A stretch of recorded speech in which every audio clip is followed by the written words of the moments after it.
Welcome back to 4 Geeks by Geeks, the place where geeks come to geek out. And this is session 38. Cloudscape. Holy crap. Can't believe we made it this far. How's everyone doing with us? Awesomely outrageous. Whoa, okay, not that good. Today?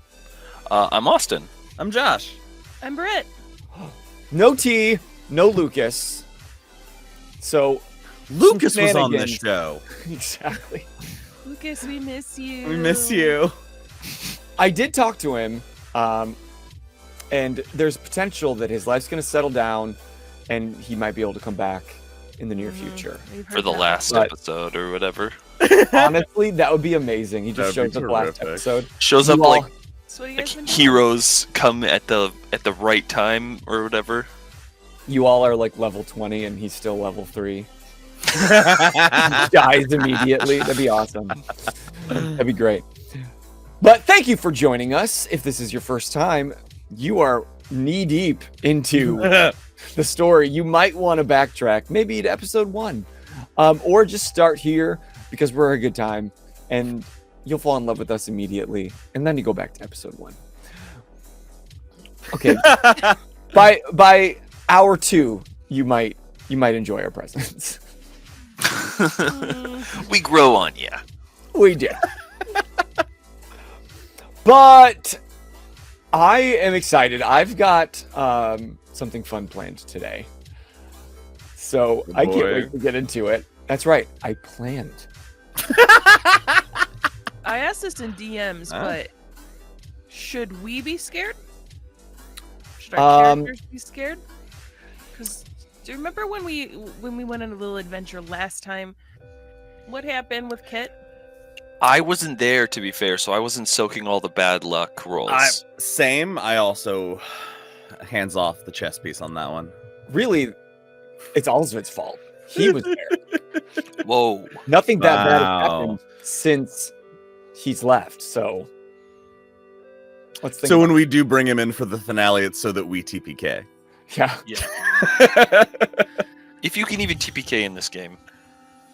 It's very hard, but if you want it to be that way, I can make it happen. It might happen today. Who knows? Let's jump in. I don't know. I almost went unconscious. I don't think I've ever been close. During the drone fight. Oh, yeah. I was a single hit away from going down. Ooh. Do they have Revivify in Fate? Let me see. But let's jump into today's episode of Cloudscape.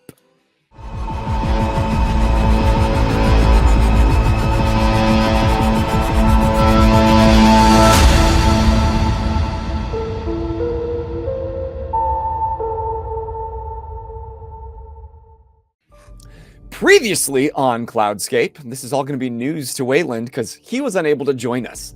So we had him going around and bossing the Reach members, maybe doing some training, finally getting these people in shipshape. Meanwhile, we headed back to the conference room because they needed some coalescing as a team. And Theo had just returned from Christian Temple's Radio Shack on X with the new device, case 262, that Christian was able to successfully utilize to gain a small vial of extracted, we'll call it, I don't like that word that I was thinking of. Give anti-X, which he found the previous episode that it successfully worked on his hand, removed a piece of his affected skin. So he wanted to find a way to expand on that and share it with the team. So they found a conference room after bullying one of the Tims into guarding it and not letting anybody near it. That's right. For privacy. And he showed the device. After some investigation, you found even a secondary vial within the confines of the machine that, while you had the anti-X, this had almost the opposite color scheme, more of a teal as opposed to the red. Oh no, red as opposed to the teal. There we go. But still, there was discourse between the group. Liana was insistent on helping, and so Syrkon decided that he had a way to fix this and went and got a bag, told Liana that it was a bag full of stones. She pulled the white one, she could come, black one, she had to stay. She shoved her hand in confidently into shards of glass. Like you do. Like you do. Yeah, that's a normal thing to make someone do. Syrkon's been holding on to that glass since episode 1 to redeem the perpetrator through pain. And redeem he did. Immediately, she did not like you. Went to first aid. Theo used some X ability to steal skin. I love that you guys can't read what I'm reading because it's left up to the here. And so he stole her wounds and healed her and took the physical damage himself. But after a heart-to-heart with Theo, Liana and Theo headed back to the room and had a tenuous heart-to-heart with Kit. So at least for now, everyone's in agreement that Liana's going to stay behind while the rest of you made some calls to the Knights of Axiom through Vox. And you, Syrkon, instructed Vox to break into your home, gave specific instructions, which I'm curious what those specific instructions are. I will send them to you. Okay. How to break into the home, because you dangled the carrot of having a third leather-bound tome of the My Journeys series as incentive for not only Vox, but Nariah Kai, the Archluminary of Agriculture and the leader of the Knights of Axiom, to also be at this potential meeting at 8 p.m. at Wayland's safe house. While you would bring... Not so safe anymore. Becoming less safe every You day. have a lair now. True. That's true. While you guys were instructed to bring your leather-bound tome and also that botanical book that he let you borrow. Of course. Surely you've had time to read it. I've been reading it in my free time. Oh, when I was on the phone with Vox, I talked to him about several ideas his book gave me, and we discussed. You broed out for a minute. Yeah. One day, T is going to love Fox. I just know it. I just know it. So, you have a little bit of time here in Sigurd's Reach headquarters of the hotel. Probably a few hours or so before the meetup. What would you like to do? I think, I guess Wayland is probably, like, he's unaware of this whole plan, right? He's just sitting there in the training room, like, with a guard stick, like, hitting people in the shins and in their lower back to, like, fix their posture for their fighting stance. And yeah, like a ballet class. Yeah. Except, like, you know, for hurting. It's like a ballet class for hurting. Syrkon walks in and just is like, "Can I grab a stick also?" I like immediately like go to swing at you. No, I'm kidding. On guard. Yeah. Okay. Cool. So I guess upon hearing the plan, I'd like to think during my downtime, I would have the ability to talk to somebody that was like slightly higher rank before everything kind of dissolved, and just kind of get like a list or whatever, like a census of the rank and file or whatever, just to kind of have an idea of the numbers and stuff like that, and like whatever kind of hierarchy that still remains, just kind of have an idea of it. Sure. Let's do this. You eventually find, yes, after asking some Tims, you are led to a woman. She's up in the previous war room. By the way, where was your training center in this hotel, just for my brain? I'm trying to think. Like there's probably in most hotels or whatever, there's like breakout rooms where they're just like kind of like I would like to think that there was people like sparring in breakout rooms, and I was kind of like walking down the hallway of the floor, like, you know what I mean, like sitting in and giving tips and stuff like that. Nice. Okay. So after asking a few Tims, you're led to female, and she's kind of looking over the table at the map, and she's just kind of like shaking her head because she's also trying to see like what is left in the reach. You're told her name is Alexis Root, and the Tim kind of tentatively approaches her. Miss Alexis, and she turns around, and she's got kind of a rough leather vest on with a tank top torn up a little bit underneath, and some cargo pants, combat boots, and a sick mohawk. Oh shit! Yeah. And she turns around, and just the look that she gives you. Actually, roll a perception check. God damn it! Okay, that's a 4. Nice. All right, not bad. Yeah, that's pretty good for me. I was cooking my dice, getting all the bad rolls out. Hopefully, Good. I've left my bad rolls in today, so that's for you. The look on her face, if you were trying to read her face, it would be somewhere between like immediate mistrust or like, who the fuck are you? But also there's a moment that she like checks herself because she's like, no, that's maybe the old path. I would like to be part of the new path. There's something about this man that I respect. So God knows what. she like takes a deep breath. Sir, how can I help you? Hey, I'm aware that there's been, a vacuum with me shaking things, and I was wondering if you knew if you had any tabs on who was kind of left to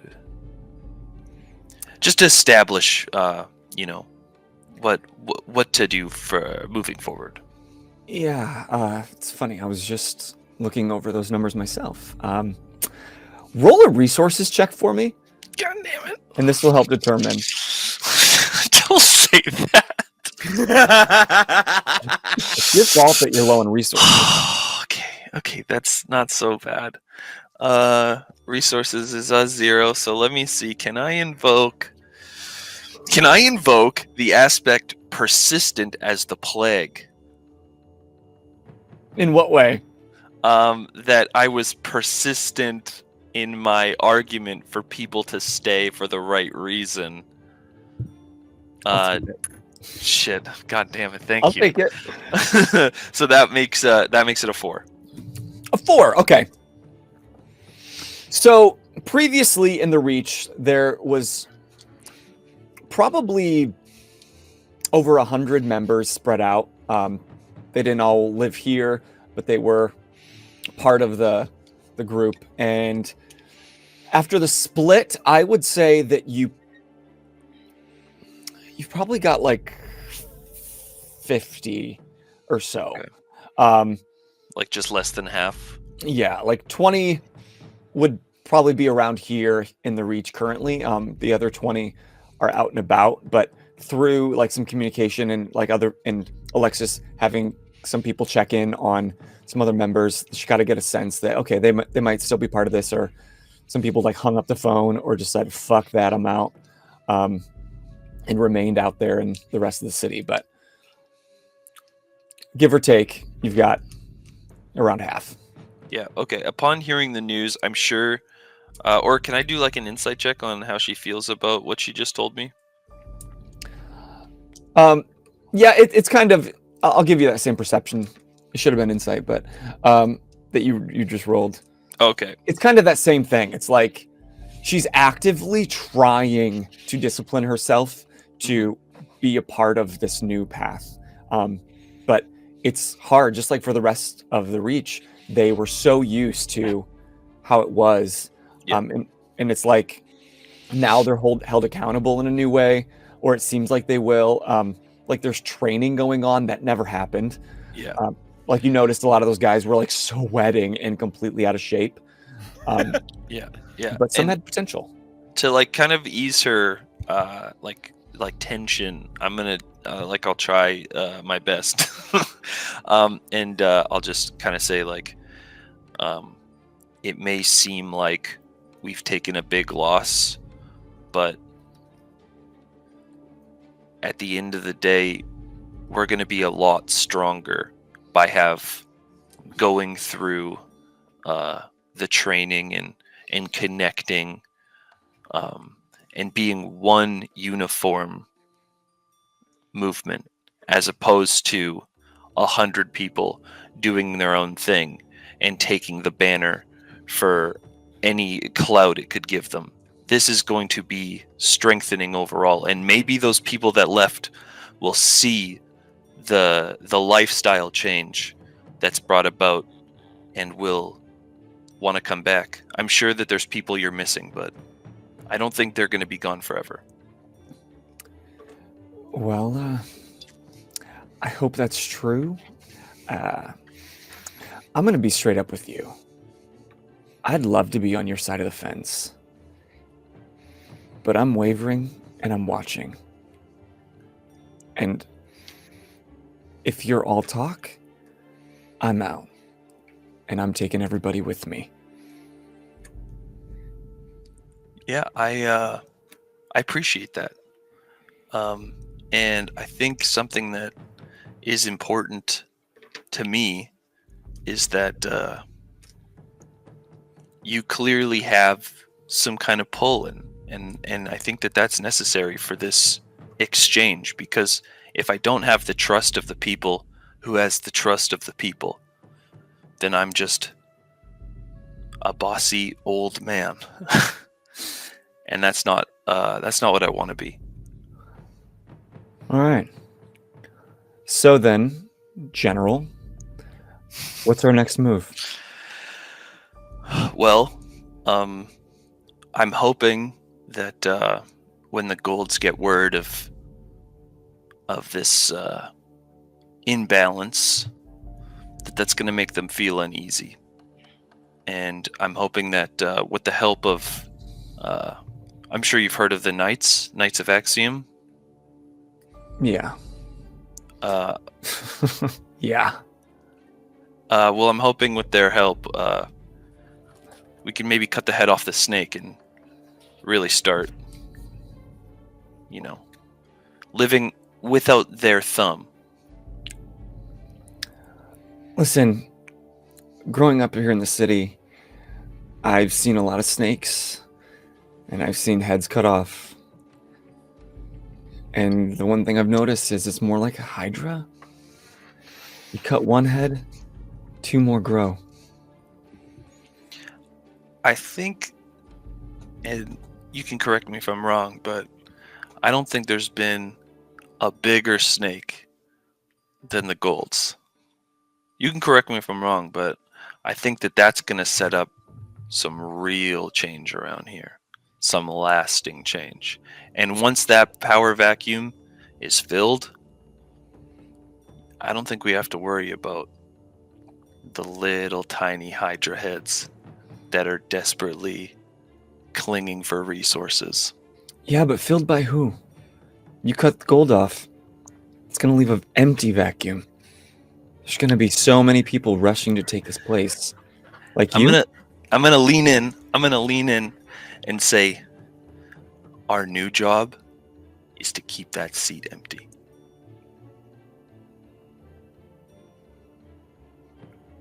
And so, what, this place just runs like the monarchy it was designed?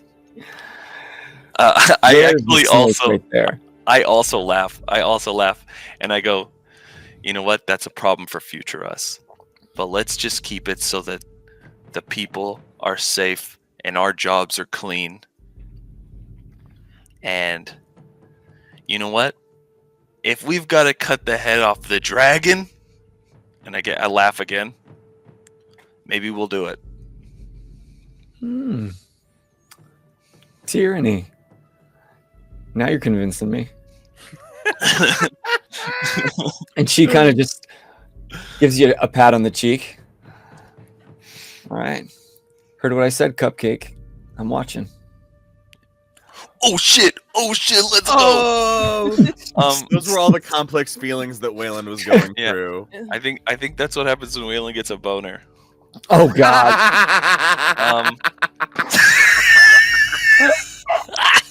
Sorry, I didn't even think it was that funny until Britt like rolled her eyes. The fact that Britt has remained on this show this long. 31 episodes. I just can't imagine that it's worse than what Syrkon does. It's just a little boner joke. Anyway. It is! Confirmed. Confirmed it's when Wayland gets a boner. Okay, what was I saying? But So you're hard as a rock. yeah, just like she touches my cheek. A woman's touch. But no, I try to be, like as like genuine or open or whatever in the moment, and just be like, if you have questions or if you want to collaborate on some answers, just let me know. I think the biggest problem here was that the kid was trying to do it all by himself, and he didn't have a vision. So if you have a vision, I'm all ears. Are you asking? If you got something to say right now, go hit me. Just kidding. Endless. Actually, and she kind of leans against the table and she's like thinking. It's like the first time that she was allowed to share an opinion that was heard. I mean, I like the direction that Tabby woman is taking it. This place was a pigsty. But I think we could do a lot more than just be this ragtag gang. Like, we could be the king's army, but have our own intentions, and just to keep him in check too, like some checks and balances in this kingdom, I think would be great. And we having the boots on the ground and the ears everywhere could be vital. I don't know. I'm just spitballing. I kind of chuckle, and I'm like, for someone who dresses as rebellious as you, I wasn't expecting you to want a government job. Well, looks are deceiving. Thanks for the judgment, but It was a jab. I punch her on the shoulder. That's good. no, you're not hearing me. It's we're on the inside. We're not just rank and file like the fucking light guard. And if that snake, that dragon head gets too big, then we cut it off. We work our way all the way to the top. Oh, okay. I'm understanding what you're saying. And you know what? That doesn't sound too bad. We'll see. First of all, it's got to be the golds. They're the thing that's making this city a bleak place to live for everyone, even if the people don't know it. But I feel like that is kind of killing two birds for the second half of the plan, to make sure that seat doesn't get filled and simultaneously make sure that the other side doesn't get too strong because of it. I like it. All right. Thanks for asking. I'm going to be here kind of figuring out our resources if you need me. Sounds good. It's nice to meet you. Thank you. She gives you a fist bump. Nice. Nice. I go Meanwhile, like this. Afterwards, I go, ah, as a joke. you're funny. Meanwhile, Syrkon, Kit, what are you guys doing? After that meeting, Syrkon and Kit went their separate ways for a little bit. Syrkon was left to his own devices, Which is never good. Way owner. And Kit, where would you be hanging out? Because Syrkon had to go do some prep with some Tims and then come find you. I feel like she would have kind of found her way to, like, I don't know if there would necessarily be like a garage or something. Would there? Yeah. Yeah. I think go the ahead. idea, sorry, like from like Wayland's memory though, I think like because there would be maybe like a underground parking. Okay. And so like I like the idea of having like a utility closet or something like that, having like drywall or something put in to like have like a proper place where they can do their own repairs and be independent. Hell yeah. Okay, so she would probably find her down there, like, just, being nosy. Are you tinkering or are you just checking it out? Just kind of checking it out. I don't feel like she would just touch people's stuff without, kind of asking. Oh, I just pictured the new kit would be like, you'd come in, there's like a guy working, and you're like, when's the last time you oiled these? I guess, yeah, but I don't know what she walks down to. Like, Yeah, what she fair would have walked down to. Especially because with the change, no one might be down there. That's true. They I guess might all that's be up for upstairs Bozer. kind of like, I don't know. Yeah, you do walk down, and it is an empty garage. There's, it was like they were trying to soup up one of the trucks. And so it was like mid-task at some point when the people walked away from it. You find kind of this larger truck, and it's got the engine suspended above the chassis. And there's like a wall of tools. There is a small refrigerator, like a mini fridge with a glass front that you can see several small purple glowing vials. And there's some other cars that are parked down in this area. It's like the parking garage. It's where they parked, but then also in the one corner, like Wayland created, it was kind of like the mechanic area where they would repair, kind of soup up, tinker. Yeah. Okay. So she probably would have gone over to the truck then, seeing that, and kind of just like not touching anything, like showing some sort of reservation, but like, like Trying to no. like optically diagnose what they were doing. Pretty much. And then just mumbling in her head, does anyone know how to fucking fix cars anymore? What the fuck? Like, Yeah, things like that's that. good. That's good stuff. I just thought Austin just thought of something, and I don't know how to get the balls in motion, but I really need to talk to Kid about a little invention. As you're mumbling from the shadows, you just hear, I thought I'd find you here. The fuck, Syrkon? Fucking flinch. I'm gonna put a bell on you. Jesus, fuck.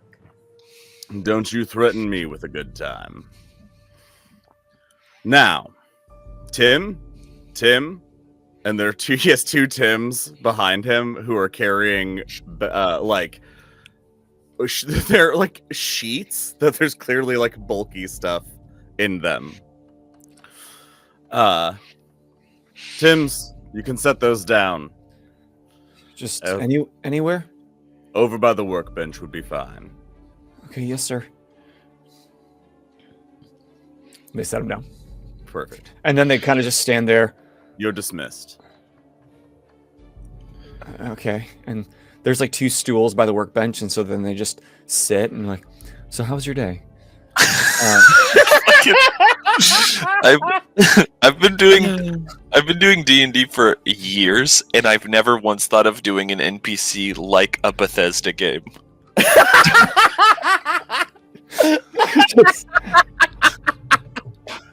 Yeah, that was very good.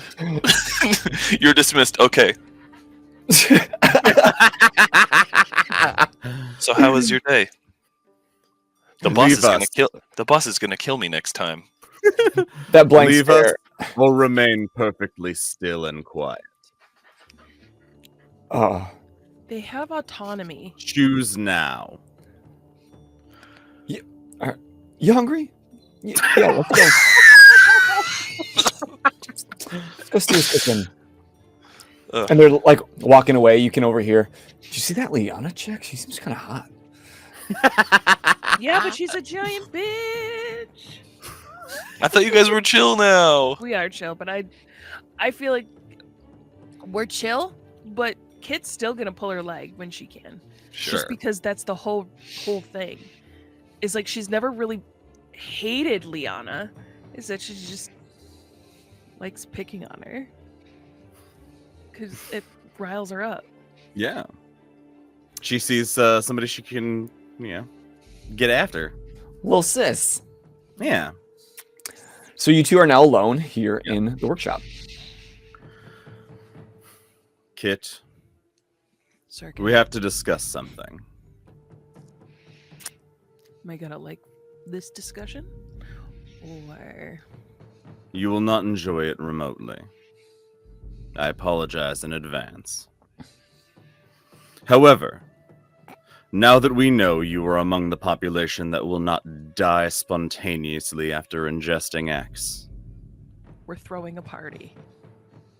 Syrkon opens one of those, like, the sheets, and it is just a bunch of random electronics through the reach that Syrkon had Tim's grabbing and just breaking apart, like disassembling, and just carrying the pieces of. Okay.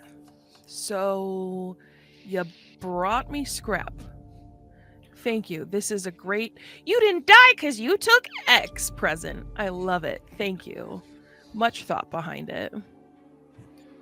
Look, I understand the complicated feelings that come with understanding your involuntary exposure to X.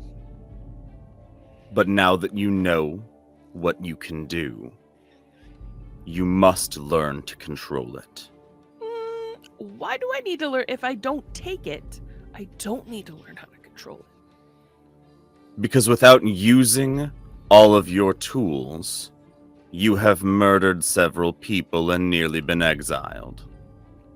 You are now one of the most wanted faces in Aurora. You need every tool at your disposal. What you can do is incredible, and I will show you how to use it.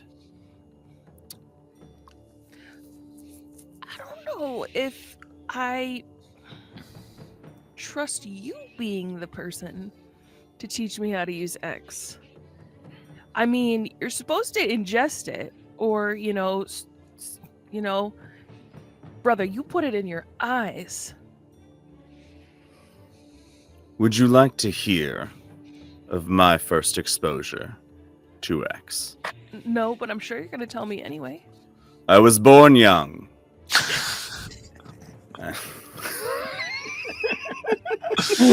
This is giving me like such a Darth Vader to some young Sith disciple moment.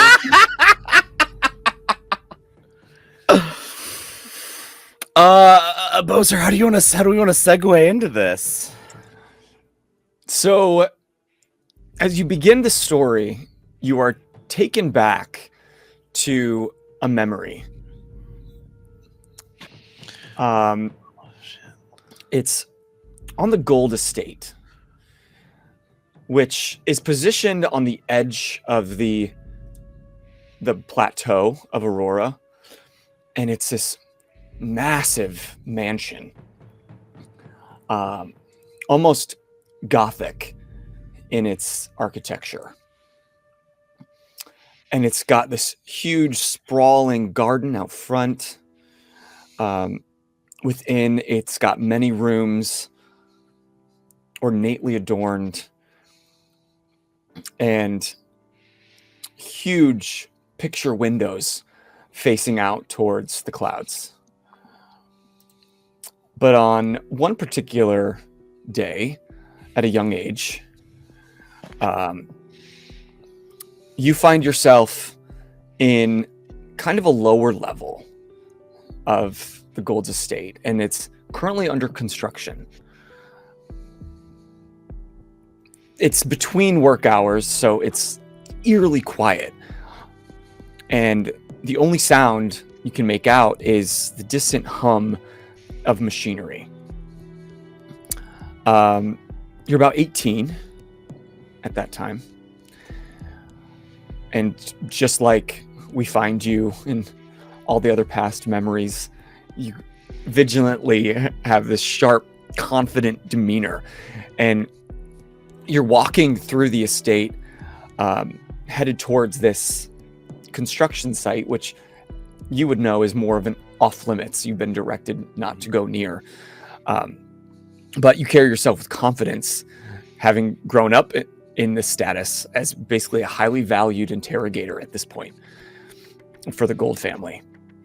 And at this point, your achievements have even started to overshadow those of your older brother, Jaeun, who's by now a decorated enforcer in his own right.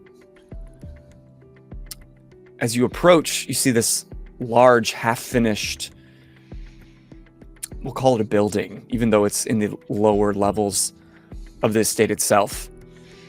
And you have a note crumbled up in your hand, sent by your brother Jaeun, inviting you. And the note reads, "Want to see Kieran's newest pride and joy."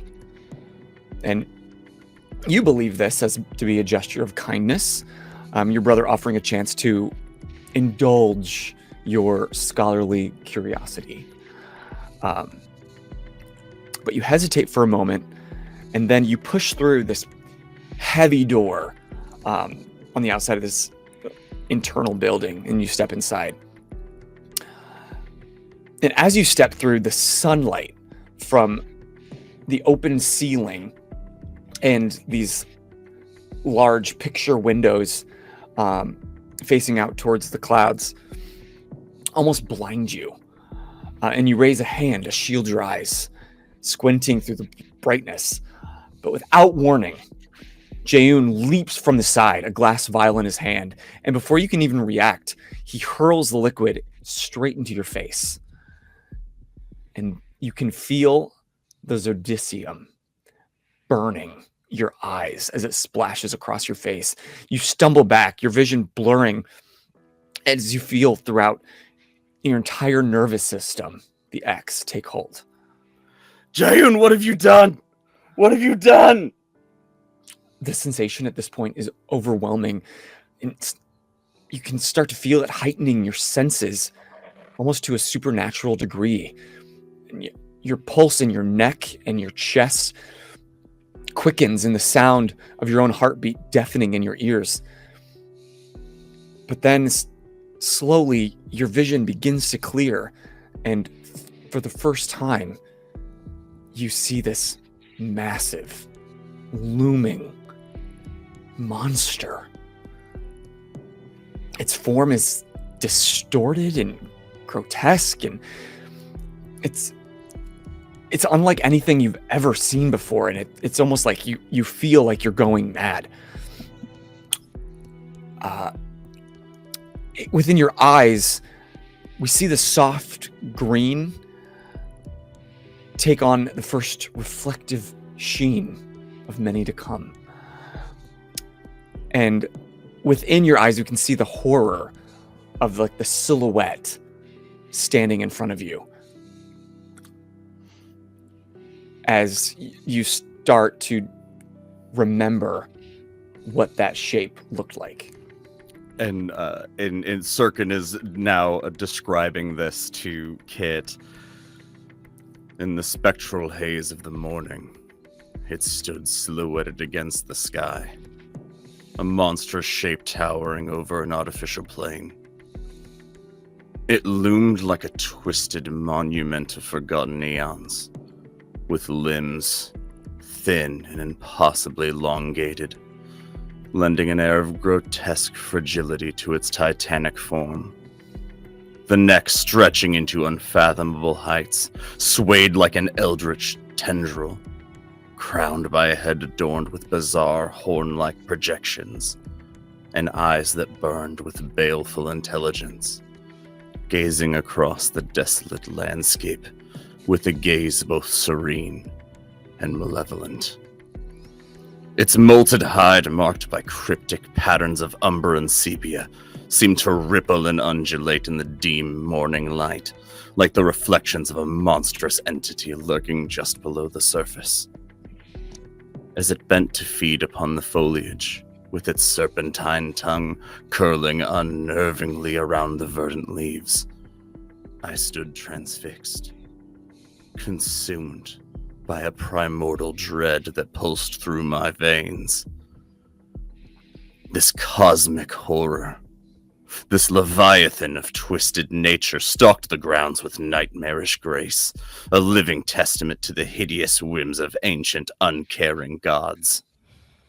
In its presence, my mind teetered upon the brink of madness, overwhelmed by the abhorrent beauty of this unspeakable aberration, now revealed to the waking world. But it's at that moment that your mind started, with the help of this X, kind of piece together the truth. This monster is not a monster at all. It's a fucking giraffe.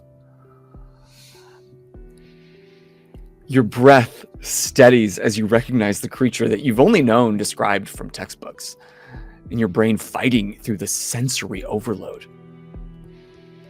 A giraffe? It's a zoo? You start to regain your composure at that point. Your sense is still painfully heightened.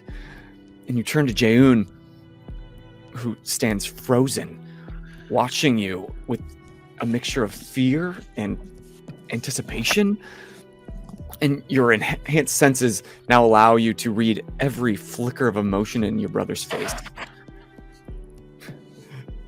Wayland's getting a boner. Yeah, that's weird. That's never happened before. You should probably take your camera cord off of your crotch. That might help.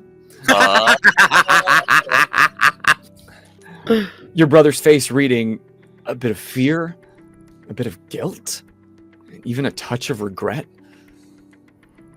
But that moment, instead of lashing out, you reach into your suit jacket and you pull out a handkerchief.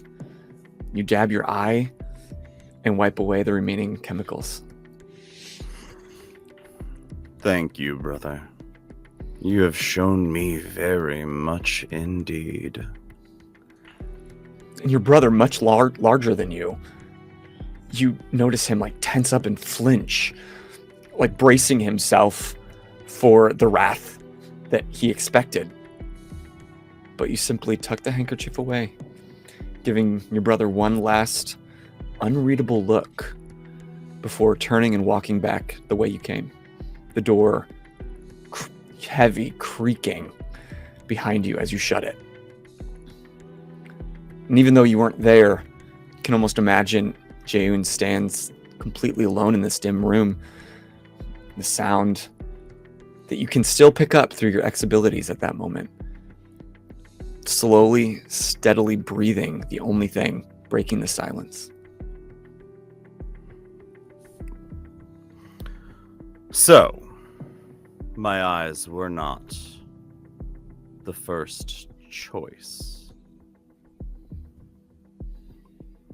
But what I saw, every monstrous, glorious detail, brought 1,000 times clearer.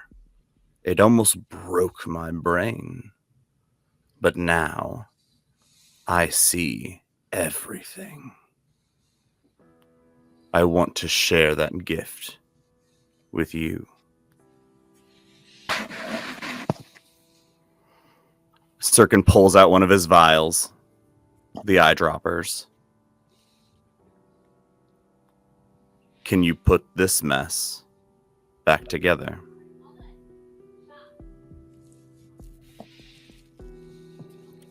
I can do it without X. But you need to learn to do it with. You need to know what else this can do. Will you look at that pile and see each piece to where it belongs? Or will you see something brand new you'd never have considered because you see with the clarity of a god? Clarity? Clarity.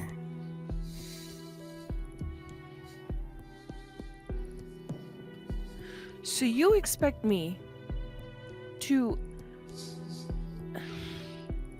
Do you know how X has ruined my life?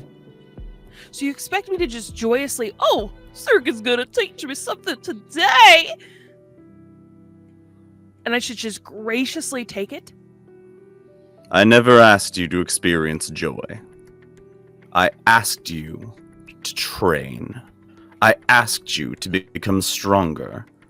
I asked you to learn a way to defend yourself and those you love. You have something no one else can do. You need to develop that skill.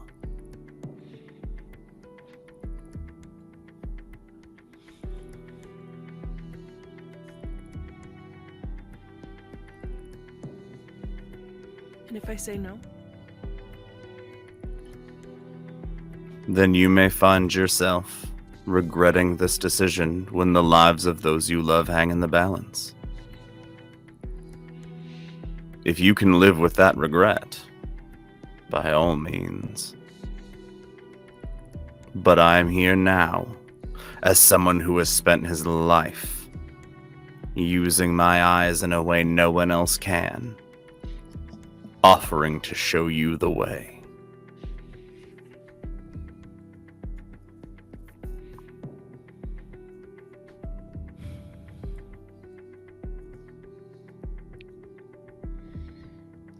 Hold on a second.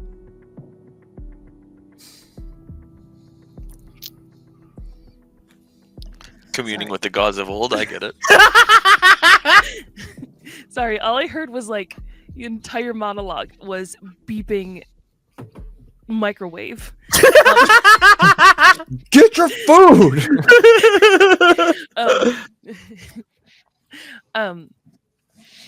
Kit is going to like slowly walk up to him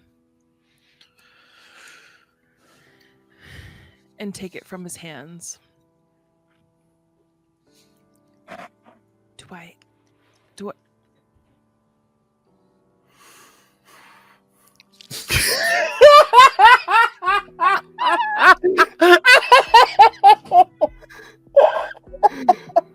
For the podcast listeners, Britt is shouting at Simba, Simba, Simba. She's Simba. on the precipice. She's on the precipice of domestic assault. I can. Holy shit.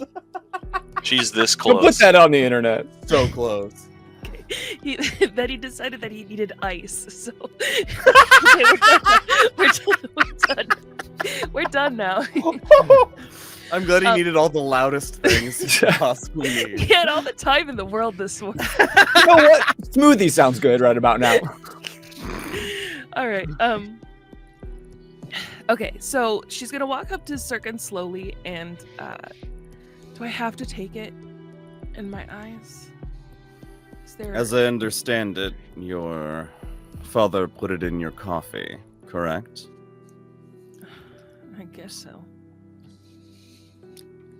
I'd like not to think about it. You might not like to think about it, but it's the reason we know now that it's safe. Take the small victory.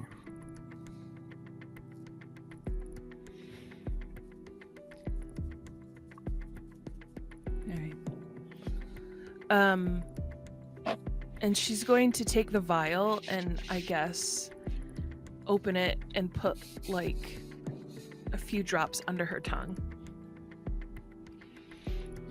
What's it taste like? So it's interesting. As soon as it hits your tongue, there is a faint memory unlocked of this taste before. Growing up, it was in your orange juice. It was in your milk. As you got older, it was in your coffee. Jeez. God, how long? But Oh, you've never So glad I tasted it. picked the joke that I was gonna make. You've never tasted it without being like distilled through something else. And it's that insanely bitter, acidic. It does send a slight burning sensation immediately under your tongue, and it spreads throughout your entire throat as you swallow it down. And instead of ending in your stomach, that kind of burning sensation spreads tendrils throughout your entire nervous system and hitting your fingertips and almost reverberating back up to your mind. And the sensation almost like doubles you over, and you back up into the truck and put your hand on the pieces. And as soon as you do, it's almost like you are seeing the world through a filter. It's like immediately when you look around and you see each scrap and each instrument on the wall and everything within the engine of the car, you don't just see it as is. You can almost like picture how they all go together, and in your mind it's already done even before your hands have had a chance to react. And it's not only ending there, but then as you look at other things, you can see how they might fit in new ways to create something that doesn't exist yet.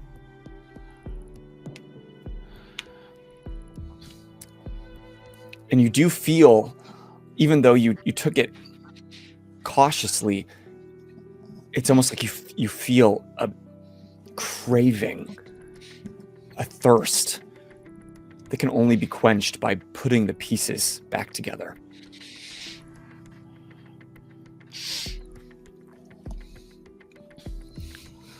do you narrate those feelings at all? Like as you're experiencing them, or you keep them quiet? I feel like I wouldn't talk about it. Gotcha. I feel like there is so much just these just harsh feelings towards it all. Because she knows this feeling. This isn't a new feeling. She just thought it was normal. And do you take a point of mental stress?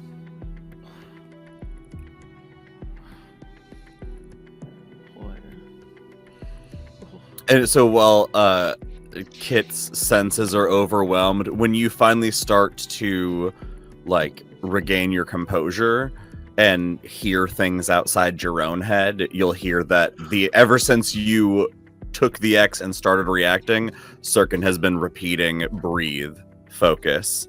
And so at a certain point you start hearing that come through the noise.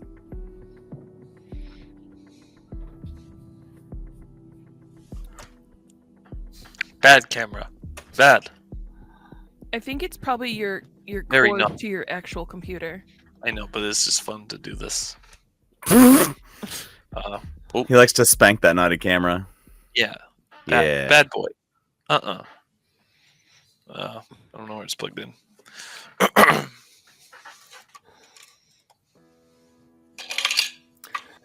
Don't So mind me. while he's fixing, just ignore him. Continue on. We can. fix it post edit. She's gonna like not even look at she's not gonna even look at him.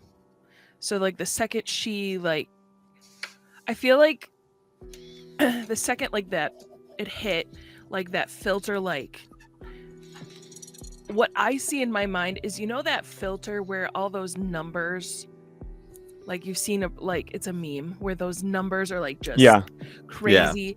It's that, and everything turns into a blueprint.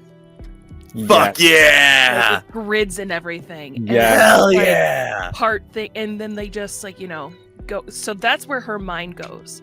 So like that's immediate, but like because she's so focused on it, like she's got those blinders, and like she's got like she couldn't hear, but like you crack through that noise, and like she like looks, she's still looking at like in front of her, and she goes, set a timer.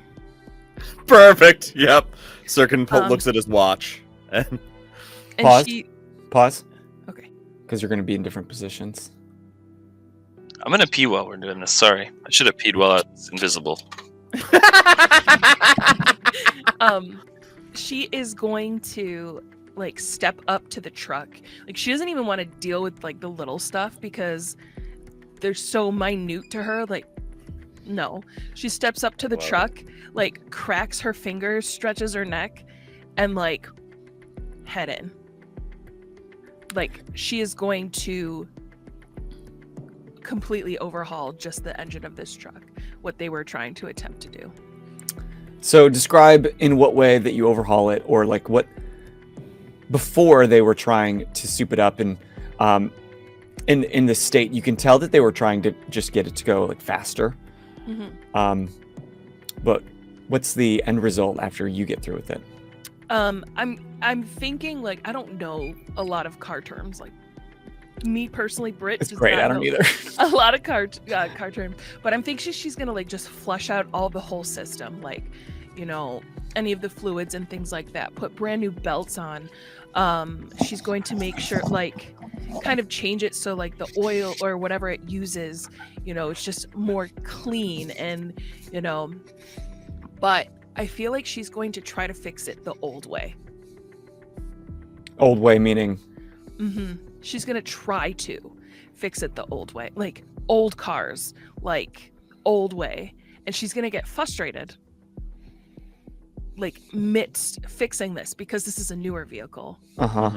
And she's going to have like this moment of where she's like, "Fuck this!" Like you know, like it's not working, so she's freaking out and like stomping around and throwing things, and then walking over to where the supplies are, getting new stuff, like, you know, current car things, and like reluctantly putting them in the vehicle. So at the end of it, it is pretty much a rebuilt engine. And it's at this point, it's probably, we're going hours in. Like, we're not like, you know, I would assume something like this would take multiple days, but with Kit and I guess the way she ticks, it only took her hours. You get so you're working away, and you just like cling cling cling, and Wayland comes down the stairs like, guys, we gotta go. Yeah, but we're gonna take this bitchin' new ride. She's gonna like forcefully slam down the trunk. How long would the X last? For you, as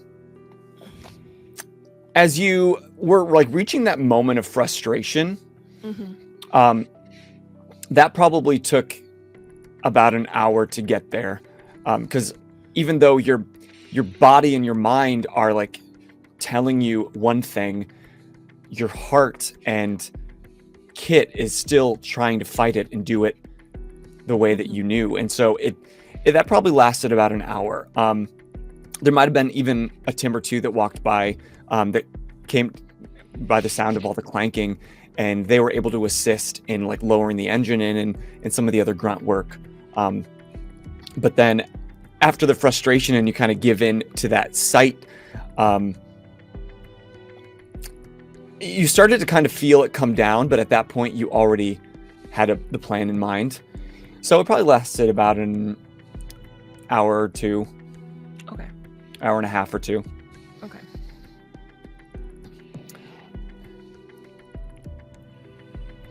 How do you feel?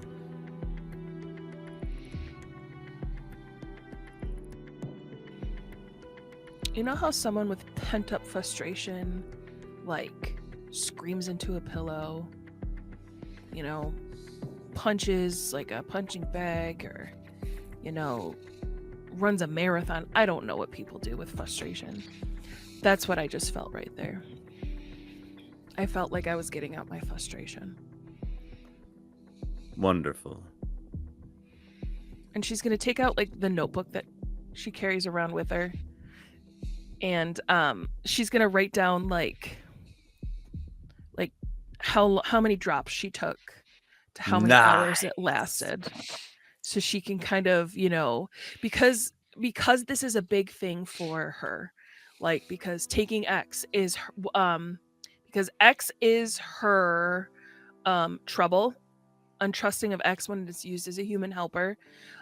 She's going to be very particular about how it's used, because she doesn't want to take any more than she needs to right now. Like, because we're still in the testing phases, she wants to like, okay, if I take 2 drops, it'll last 2 hours, you know, things like that. So as you come down off of the X, you do feel a little bit of exhaustion. Your mind starts to feel a little more foggy than it was before. It's kind of like a hangover, an X hangover. You have a slight headache, and your body just feels drained from the physical exhaustion and exertion of doing this task that should have taken much longer, crammed into the last 2 hours. I think she's also going to write that down. I think she's going to like put the, like, you know, the date, the amount, how long it lasted, her symptoms afterwards, like all that stuff, because like now that this is what's going on, like she's concerned that her years of X, like taking X unknowingly, has led to repercussions like the brain fog. Okay, cool. When I love the idea, really quick, just to zoom out, because like the idea of like a bunch of Tims standing around and Syrkon's there, and then you just whip out your journal for like 5 whole minutes. Yeah, right. When you look up from your journal, Syrkon is there with like water and aspirin, and there's also a sandwich on a plate. You just haven't noticed that it's been there. Because it wasn't made of machinery. He was prepared from start to finish to walk you through this whole thing. So he's been like, even if you weren't listening, he was, you know, warning you that hangover feeling was coming. He was trying to prepare you for every feeling, so you weren't blindsided. Okay. She's gonna walk over, like, you know, and just like sit on like a pile of tires or something, and just like down the water and the aspirin. I don't think I can stomach a sandwich. It'll keep.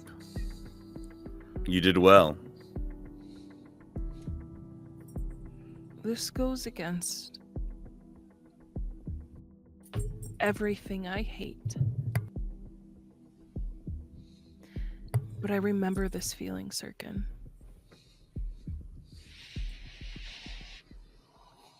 Saturday mornings.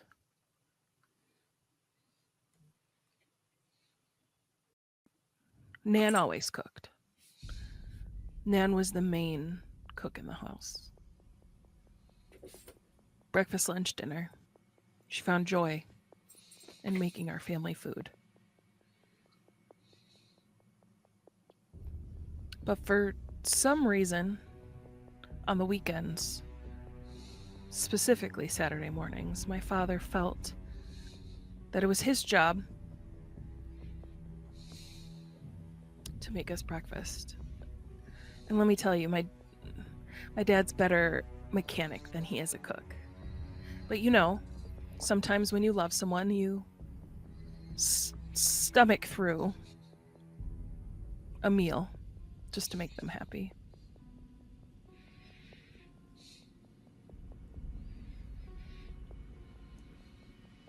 And despite there being too much salt or, overcooked, I felt energized and ready to help in the shop.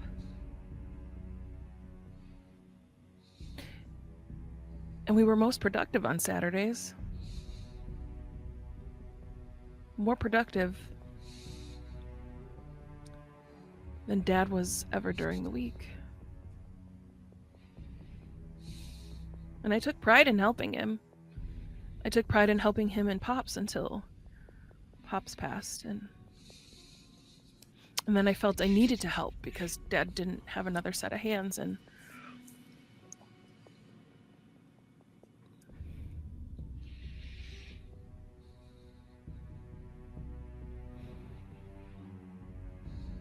I'd go back to school on Monday exhausted, despite,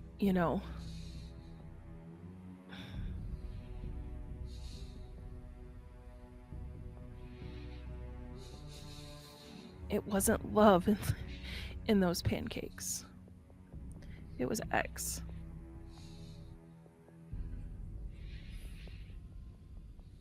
I'm so sorry, kid.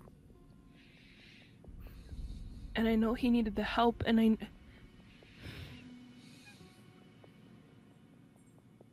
but why do I feel so...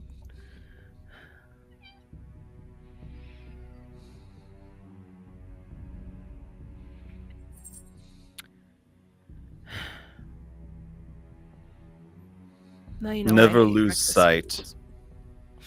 Never lose sight of the fact that at the end of the day, your father is merely a human. We are more.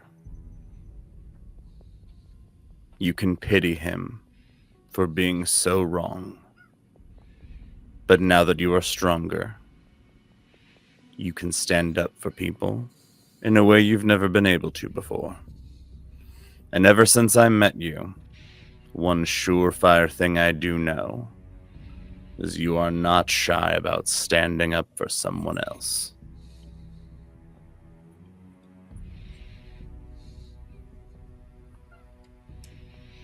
It was not right the way this was introduced to you. I very much relate. But we have it. We carry it. It is ours now to do as we please.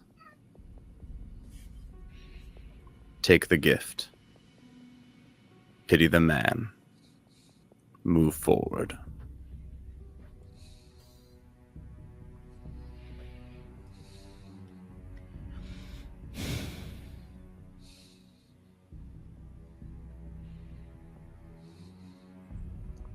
I don't think I ever want to see breakfast food again. Agreed. Wayland will be very upset we can't go back to that diner. He actually And Syrkon grins, to let you know that he just made a joke on purpose. I hate it here.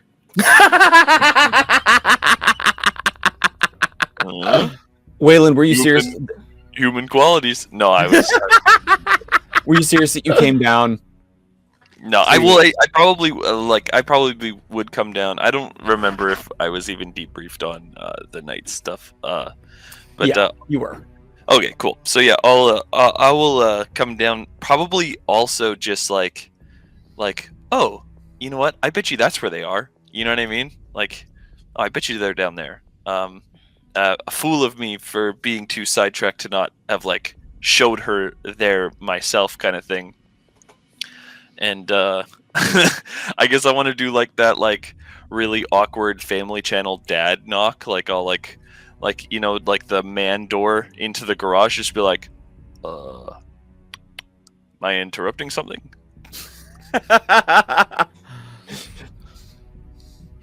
You with a shave and a haircut.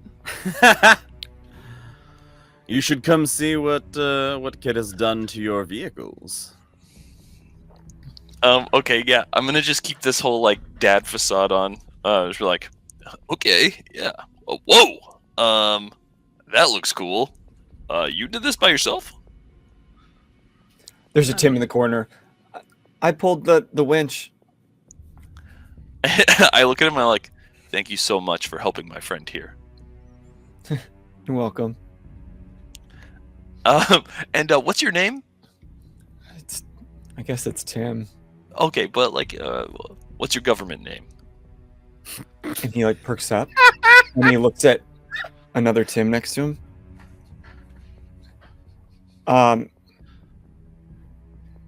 It's Alan with a Y, and he like flinches, ready to get hit. Syrkon pulls back. Wayland holds Syrkon's elbow. Sorry, Alan, spelling things with the Y pisses me off. it's okay, but it's not his fault. He has to spell it that way. The only Y is why his made it. parents put a Y in his name. I ask my father that every day. But I'll look at Alan with a Y and I'll say, Alan with a Y. The Tim thing, it's supposed to be a light hazing that my godson took a step too far. All Tims are only Tims for a moment. How long have you been here for? Geez, what is it? Like 3 years? Alan with a Y. It's a pleasure to meet you, Tim Allen. Shit. I knew that Alan came to mind for a reason.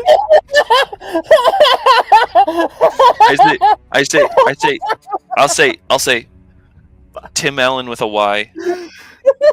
You have a knack for home improvement, and I'm glad that you've got your space here. I promise.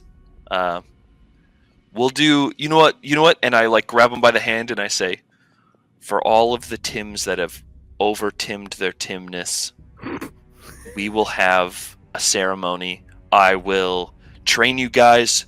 We'll call it like a rite of passage, and any Tim can contest their Tim status. How about we say, spread the word to the Tims around here. In 2 weeks' time, we'll have the ceremony of Tims, and we'll try to get as many of you your government names and the respect and the rank that you deserve. So are you putting him in charge of home improvement? Well, if he's Alan enough to not be a Tim.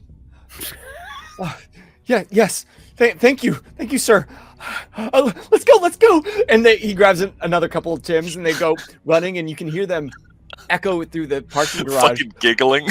Let the joyous news be spread. The wicked old name of Tim is dead. Holy shit! Wait, is this a musical now? Am I Scrooge? Did I just have my Scrooge waking up from Christmas moment? But I look at Kit and I go, I know things are really messed up, but you've done excellent work here. And I know fighting isn't necessarily your thing, but you'll always have work if you need it. I appreciate that. And on that note, I pull out like a crumpled napkin from my back pocket, and it's a grappling hook, and it just has 2 arrows, and one arrow goes to this part, and it says X ? And the other arrow is like where the rocket fist is absent, and it's like junk ? And I was like, could you build this for me? She's gonna put it in her hand.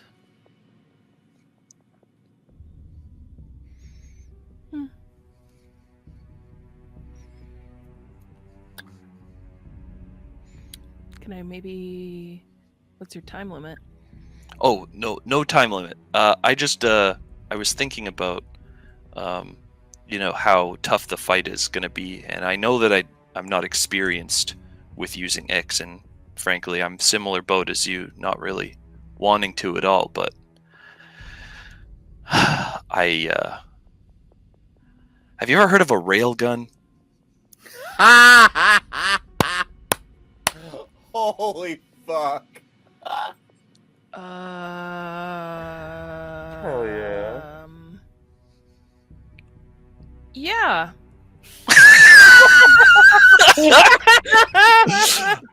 So long story short, I noticed that I could compress and push air out of my hands when I was in that fighting arena.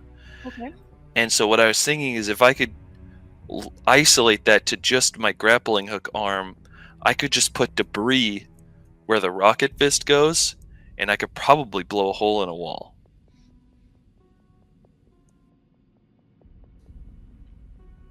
But I just don't know how to make it work. And I put my hand on my shoulder and I say, but you always know how to make things work. Wait, hold on. Syrkon digs through one of the bags that Tim's brought down. And he pulls a railgun out. He pulls out a t-shirt cannon. Shut up! Shut your stupid mouth.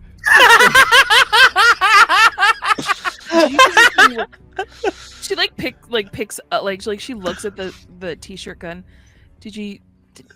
Why did you guys were you dishing out branded shirts at events? Yeah, for recruitment opportunities? Yeah, what was There's a t-shirt rolled up. What's on it? Okay, guys, this is kind of embarrassing. But like I said, when Sigurd's Reach started up, it was, we were kind of giving people jobs, and we were just taking any work we could in the beginning. And so, yeah, local university called us to do security, and they were low on guys. And one of the Tims, he just couldn't help himself, so after volunteering at the event, he stole one of the guns. Yeah. We haven't really used it for any nefarious purposes, but yeah, he did steal from a university. That is. And as you're holding up the shirt, Liana comes up on the door. I'm like, is that a High Point University shirt?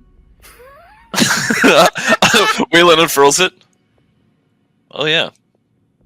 Yeah, I've got like 12 of those. They shoot them out at every game. I'm sorry. Got like 12 of those. You have to be so sweaty to have like 12 of those. I'm lucky, I guess. I don't know.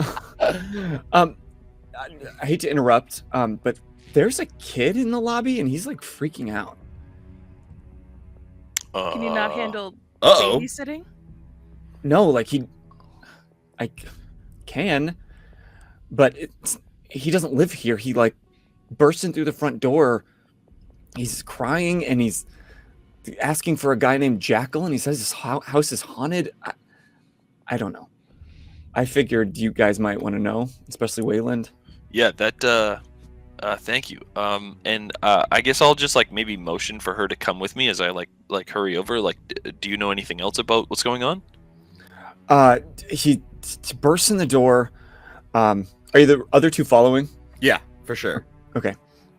He bursts in the door and he was like, "Where's Jackal? Where's Jackal?" And I don't know. It sounds like some other Tim or something said that he left with the walkout, but this kid's really upset, and he's said there's a ghost at his house and it's attacking his mom. Yeah, that's not good at all. I don't know anything about a Jackal. Do I know anything about a Jackal? Roll lore. Okay. Lore. All right. +1. Okay, that is 2.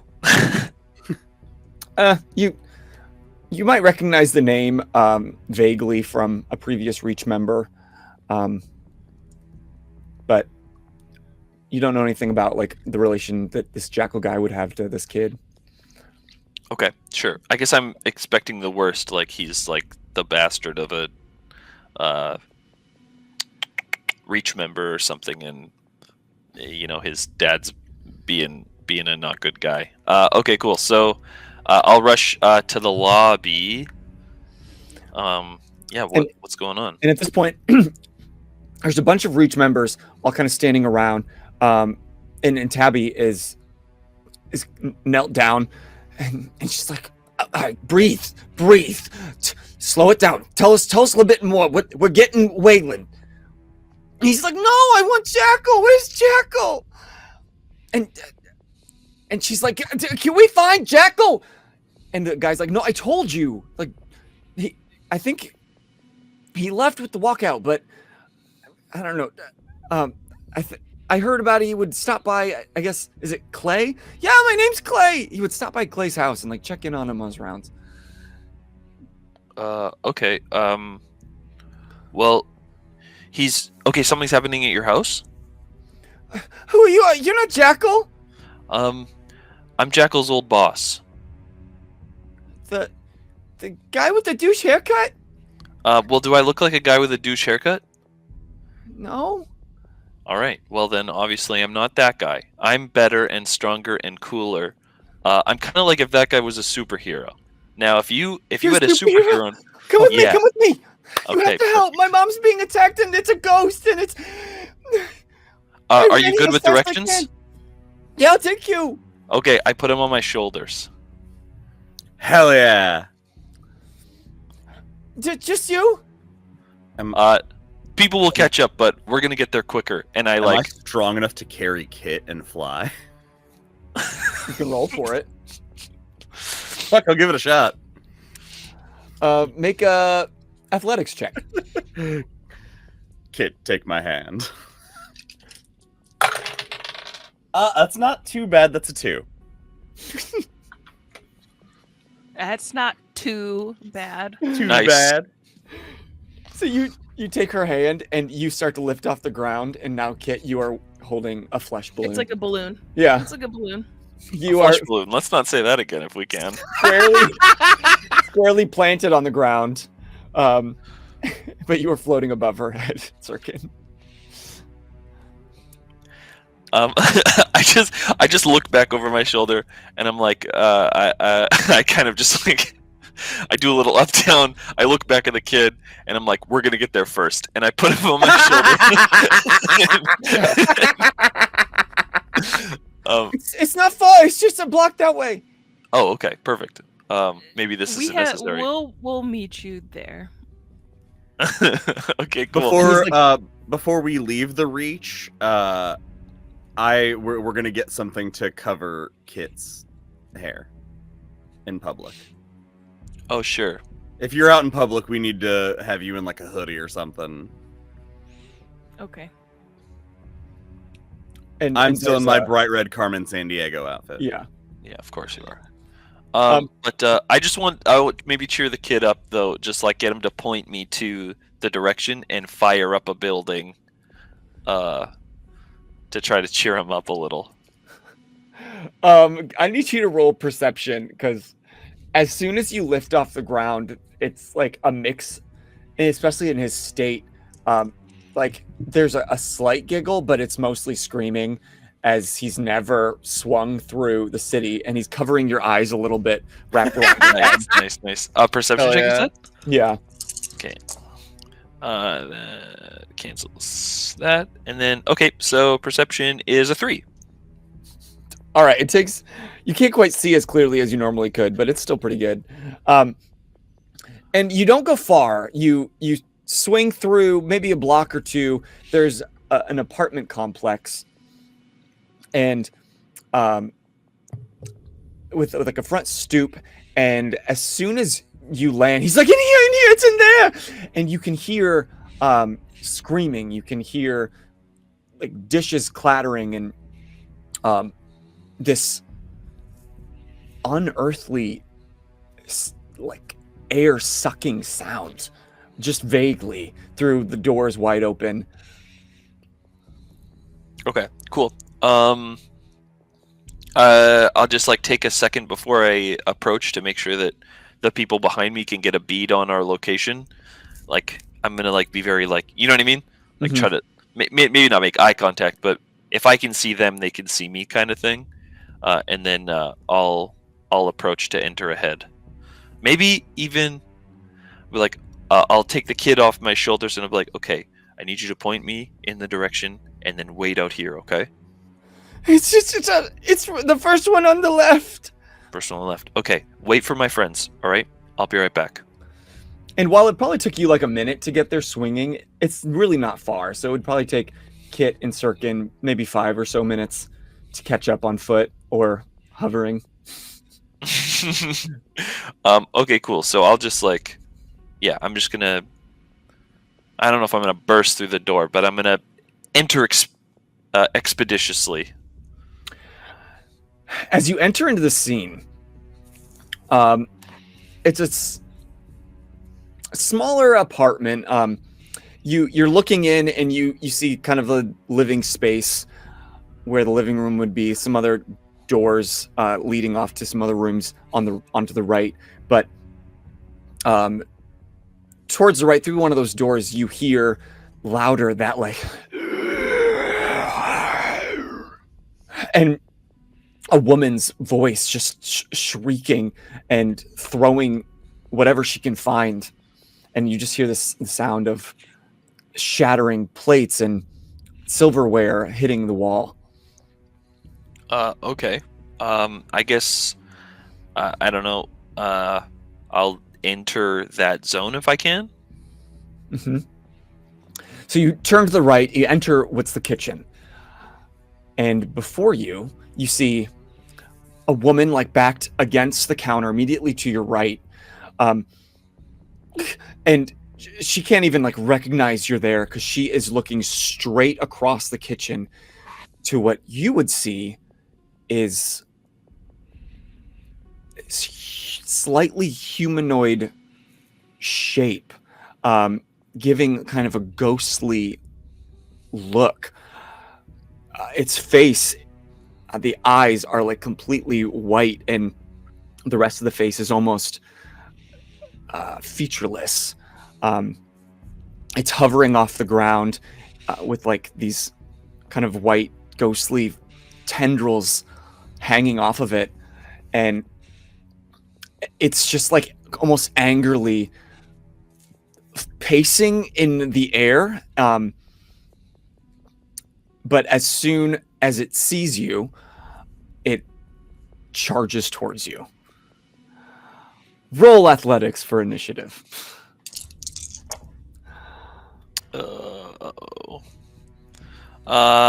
Okay, that is a 2.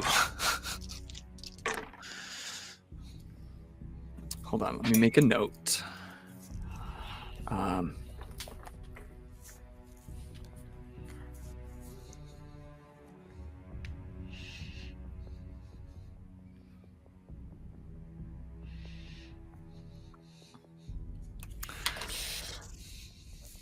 Wayland, it like charges towards you, and you go to move, but in these tight quarters, and with this other woman, she immediately like ducks down, and it throws your body off kilter, and this ghostly being enters your throat. Okay. And it's almost like climbing inside of your body, and your mind goes completely blank.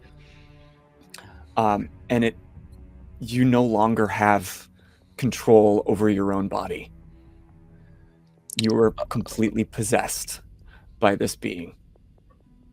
Heard, chef. Kit! You show up a moment later with Syrkon, and the kid's like, in there, he went in there!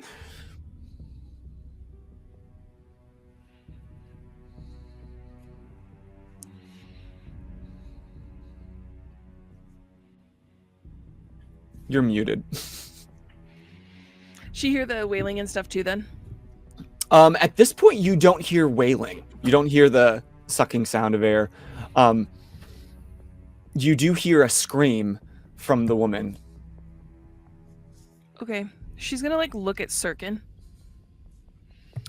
Syrkon, you've approached the place, and the kid is like fearfully gesticulating towards in here, and you just heard a woman scream.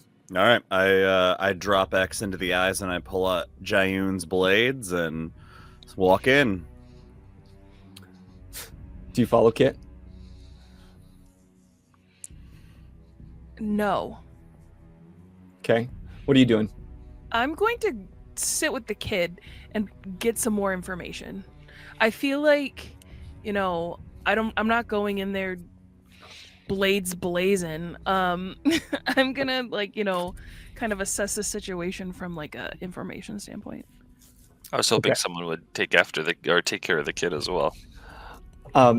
While you're doing that, I'll come back to you in a moment.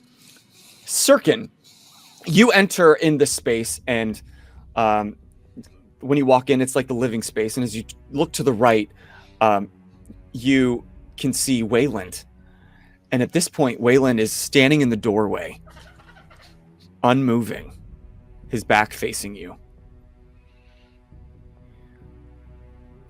I'm going to roll perception with my X eyes and see if I see anything. What the room tells me. 4. That'd be a 7. Great. I love that you walked away and then came back, because you are now entering in this situation as blind as Syrkon. Yeah, I have no fucking idea. With a 7, holy shit, that's an epic on the competence scale. You see Wayland. He doesn't, at least from this angle, from the back of him, he doesn't look any different, with the exception of now these slight mist somewhat emitting from his body, and you can hear his heart rate pulsing at a much higher speed, even though his body is completely unmoving.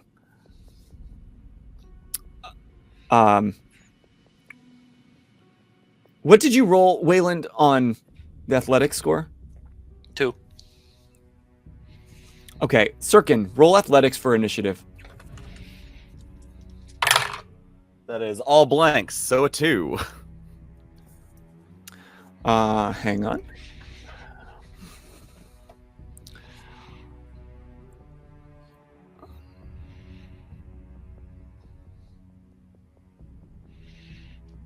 All right. So as far as this combat zones would go, you've got a zone in the living room, and it's a small apartment, so these aren't very large zones. You've got the kitchen, and then there is another room. It's kind of built in a big square, one with 2 sides of that square being the living space, both connected to the bedroom, and then also connected to the kitchen in like the bottom right sector. And then if you were to leave outside, that would be a separate zone too. So you see Wayland turn around, and even though he was completely unmoving, he like whips his head around at you, unlike Wayland. And at this point, you can see his eyes have completely rolled back in the back of his head. Jesus. And he comes at you for a strike. Oh. I have a question, because this is a very interesting scenario, and I don't know exactly how this game works, but I have an aspect that I've had since day 1. Yeah. And it's called giving up the ghost. Oh my god. So I will definitely so like my thing is through D&D, right? And typically with this kind of thing, you do it at the end of your turn. So I'm fully comfortable having to like ghost takes its turn and then I would take my turn kind you of still thing. get a turn, yes. But yeah. But I will happily beat the shit out of Syrkon. You're still in the queue. I wrote you down. We'll get to that in a minute. That's a great aspect. But at this point, Wayland comes at you. What's on your hand right now, Wayland? It would be my grappling hook. Okay, so he comes at you kind of trying to hook your face with the grappling hook. All right, I'm going to roll athletics to try to dodge. Okay. Would the ghost know my kit? Like, am I going to go Super Saiyan on Syrkon right now? That's a 4. Ooh, okay. The ghost knows your kit because Bozer knows your kit. Okay, yeah, you've got it in front of me. Okay. Yeah, So I you're got going to it play my shit. Okay, I'm going to... Okay, nice. All right. A 4. All right, so he also rolled a 4. Describe how you deflect this, but I'll get a free aspect. This style. I cross the blades like flat side so he punches the sides of the blades. Okay, so as you go up and deflecting the blow, yeah. As you do, the cable on the grappling hook extends just enough to kind of wrap around one of your wrists. Oh shit! So you don't take any damage, but that's a free aspect that I could use. That's we'll call it just tangled hand. Okay.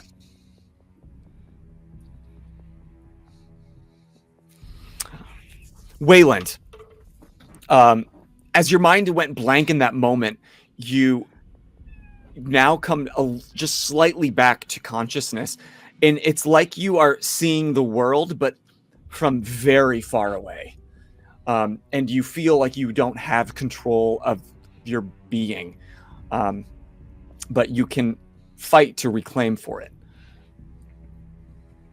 Yeah. Okay, cool. So what do I roll to try to get out? How do you try to get out? You could roll will. Yeah, I mean, I guess like Wayland is just like kind of a brute force guy, so I'm like wondering if I can just try to like bear down and become lead, and like, you know, like try to like inhibit my movement and like, you know what I mean, like flex it out. I would go with that, but you don't even have the muscles to flex right now. Sure. Like I can't like access my body. Right. Make it a will roll. Okay. But I will add giving up the ghost if you'll allow me. Absolutely, I will. Okay, sweet. So hopefully a +2 or a reroll. Ooh, I'm gonna probably want that reroll. That was a -1. Okay, and that is a fully neutral, so that's a 0. I love my life. You like try. It's like you're running in place in your mind and trying to run towards this distant prick of light, and you can just barely make out Syrkon from the distance. But you're kind of running in place. You're like swimming in this. I'm like in the sunken place or whatever. Exactly what I'm thinking of. Yeah. So you still are possessed. Syrkon, your roll. I would like to roll an insight check to see if I can, Syrkon can piece together that there's a possession happening. Because Josh knows. I don't know if Syrkon knows. So let's. Oh fuck, that's a 2 insight. I mean, you definitely can tell there's something completely off about him, but I don't know that you would connect possession. Sure. Ascertain the cause. But you also don't see any ghost, but you weren't aware of the situation before you walked in. You just heard from a kid that this house is haunted. Yeah. So I'll leave it to you to decide how Syrkon pieces that together. Yeah. I'm going to attack the cable on Wayland's hand to free myself. Okay. Make a fight move. Fuck. -1. Yeah, as you... This is what it's like fighting Wayland. With your -1, you go to like fight and untangle and almost cut it off, but by doing so, let's see, that's a 3 versus your -1. So now your other blade your hand is free, but your other blade gets kind of tangled up in that cable as it's stretching out a little further from the mechanism. Shit. Kit, you're outside with the boy Clay, and he's like hyperventilating, and he's like looking in. Is mommy gonna be okay?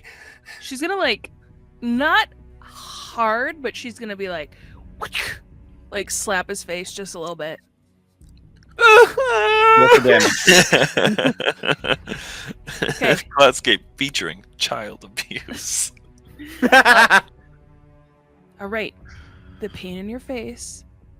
All right. Focus on that right now. Focus on the pain in your face. It hurts, right? It hurts. I know. Okay, take a deep breath in. Take a deep breath out. Oh. Okay. Do you know? You good? You good? Okay. Yeah. All right. What's your mom's name? Mom? Marina. Marina. Okay. All right. And how old are you, my friend? I'm 6. You're 6. Wow. And you were brave enough to come all the way down the street Yeah. to come and get someone? Yeah. Wow. That was very big of you. You did a great job. Thank you. Okay. Now, we're going to help your mom. But Yes, we need please. we need your help. Okay? Okay. So what I first need you to do is take your hands. Put them on your belly. Can you show me? Okay. Like this? Okay. Yeah, now take a deep breath in. Take a deep breath out. Oh, I learned this at school. They call it an Octaris breath. Yes. Oh, no, see how it helps us calm our body, because we can't help our mom if we don't feel calm, right? Right. Because our brain is all over the place. Yeah. Okay. All I right. just wish my dad was here. Hey. But guess what? You're brave, and I know you can do this. Right? Yeah. Right. Okay. So, when did all of this start happening? How long has this been going on? It's just like today. Okay. I was in the room. I was playing. Mom was in the kitchen, and then it's like she was doing dishes, and then she screamed because this like ghost came out of the sink. Of the sink. Yeah. Did it do anything else other than come out of the sink? It was just started like he looked really mad, and it started like coming at Mom as she was sewing things, but nothing was hitting it. Just went right through it. Okay, did you get hurt? Did your mom get hurt? A piece of the dish shattered, and he shows like this tiny little scratch on his arm. Oh no. Yeah. Kit's gonna like reach in her bag and get like her little kit out, like her medical kit out, and she's gonna get a Band-Aid. I love these Band-Aids. They're fantasy creatures. Do you see what this one has on it? It's little giraffes. Oh, I've heard of those. Right? Aren't they really cool? They're not real. I don't know if they're real. Maybe one day we'll find out. But Yeah. for now, they're going to protect you. Okay? Okay. So, and she's gonna like put it on his boo-boo, like, Mm-hmm. and she goes, look at that badge of bravery. It looks great on you. Thank you. Okay. Don't let the giraffes see you cry. They'll run away. Okay. And he like wipes his hand, like puts the Band-Aid hand behind his back and wipes his hand. Okay. Back inside,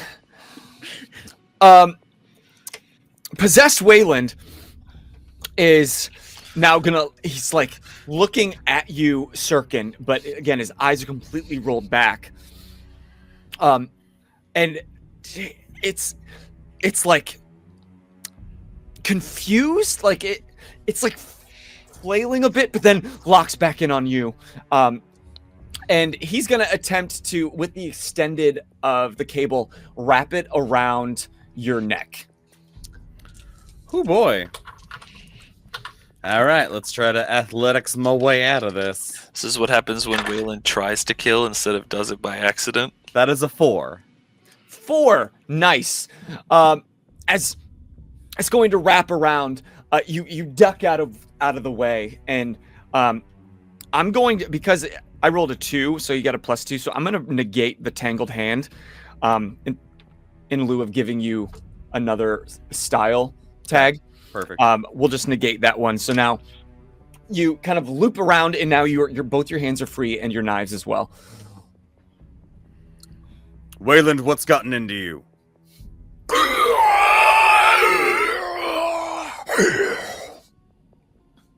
Shit. Same old, same old. Wayland from the Upside Down. What are you doing? I'm just gonna kind of watch Syrkon get his ass kicked and go. Well, so sad to see. What is this? What is this showing? I'm just gonna stay. Let him learn a lesson. No, I'm kidding. Okay, so it's just a will save. Yeah. Okay. Okay. Right. That's. If I am allowed to invoke the aspect again, that's a 3 only. 3. Yeah, I'll allow it. You got 2 more fate points, right? Yep. Okay. At this point, you see the distance get a little closer, just for a moment, and you use that as your chance, and you like force your will forward, and the world rushes back towards your full vision, and once again you feel your limbs and your fingers on one hand, and Syrkon, you would see as soon as he does, his eyes roll back into position, and he's looking at you, staring. Meanwhile, this large, ghostly figure kind of is expelled back behind him. And it's floating above. Again, its eyes are like bright white, but the rest of his face is featureless. And you can kind of make out some humanoid shape, but it looks angry. Can I still take an action, or is that my action? I'll take that as your movement. Okay. Go ahead and take an action. Okay, then I'm going to use my ability, Rallying Call, to give Kit and Syrkon the rallied aspect to use to overcome, attack, or defend. Nice. Ooh, nice. Does that cost a fate point, or you can do it once per combat? I can do it once per combat. Cool. Okay. So keep in mind, you guys have a free rallied action aspect to add one time. Yeah. On either overcome, attack, or defense, whatever you feel like you need it most. How do you rally the call? I guess because I was like Wayland doesn't have to typically fight with his mind, so I'm imagining that I'm like that took a big toll on me. So I'm just like, I'm back. Let's kick this thing's ass. Why Nice. does that Fired seem me like up. very much anime? Syrkon, your move. I would like to roll a perception on this creature with my X eyes and see fucking what is it, if it's even like substantial or not. That is my perception. So 6. 6. Very nice. So as you take a closer look, like you can almost see through it. It's like semi-transparent. You can see like the wall space behind it, and the couch behind it. But still through that space, you can see slight features. You see kind of a humanoid shape, almost as if they have a shaved head. You don't see like any hair flowing or anything, I mean. And it's almost as if like tubing were like connected from its back and kind of in different spaces that wrap around to different spaces on like the rib cage. Okay. Again, these are just they are barely there, and they don't retain rigidity shape, but it's like if you were looking at it with crossed eyes, this is kind of what it would look like. And the bottom half is almost like in like a loose pant and barefoot. Okay. But it's you alone are probably able to see this because of your X ability, but to anybody else, it just kind of looks like a floating, slightly humanoid smoke shape. Okay. I'm going to Syrkon, instead of throwing it, hit the dagger straight, he throws it to the side using the magnetics to whip it around to try to strike the those things on the back. Okay. If I can, that's where I'm trying to anticipate where that hit will come. Roll shoot. Okay. That is a 2. Ooh.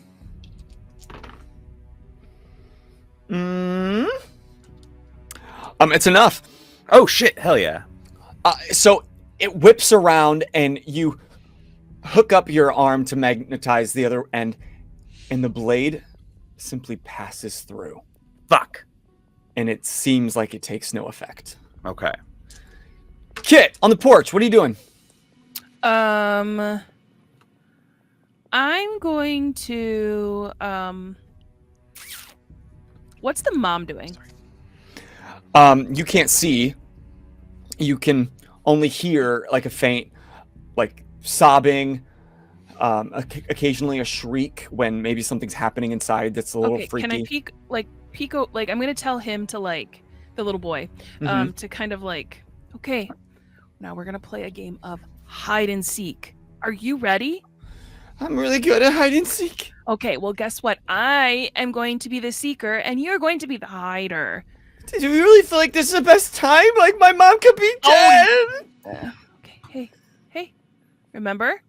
The giraffes are going to run away. Oh, right. Puts his hand behind his back. Okay. Now, the rules are you can only hide in this room. You can't go anywhere else. And this room, meaning like this is the entrance to an apartment building. There's another door to your left that's closed. The one on your right would be open, where all the action's happening, and then there's a staircase just above you. Okay. Or behind you. Okay.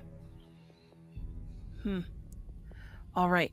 The only place you can't hide is right in that room where your mom is, okay? I can't hide near my mom? No, because she's also a seeker. Okay? And she'll find you, right? Okay. So I'm going to look in this room. I'm going to look this way. And I'm going to count to 20. Okay? Okay. And you hide. Make sure it's a really good hiding spot. Okay. And the only way you come out is if I find you or if I yell, "Ollie, Ollie, oxen free." Okay? What if my mom finds me? Tell her the only way you can come out is if someone yells, "Ollie, Ollie, oxen free." Okay? Okay. And if you find my dad, tell him I miss him very much. I will, buddy. I will, okay? For now, you go hide. 1. And you hear him like dart up the stairs. And as like she like makes sure that he's not looking, and she opens the door that everyone's in just a crack, see where the mom is, and she's gonna try to get the mom's attention. So from you open the door, and like it's like I said, it's a small building, small room, so there's not a lot of space. You can see Wayland and Syrkon looking up, and for the first time, you see this ghostly figure hovering above, just again like twitching and looking chaotic. But you can just see through the other doorway into the kitchen, the mom like peeking over. So she's gonna like wave to the mom and like kind of motion her to like get out of the room. Okay. Do you want me to? No, she's gonna make an athletics roll. Is Oh, she God. technically rallied? Yeah. Let me add her too. Is the little boy rallied? Yes.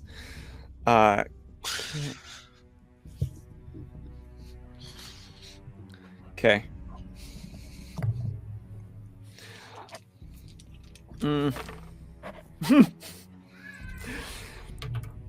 So she goes to like dart past this ghost, but she can't help but like stare at it. And there's like a small little high top table just next to the door, and she stumbles on the chair and she falls. And that's yeah. Kit's gonna run in and like help her up and out of the room.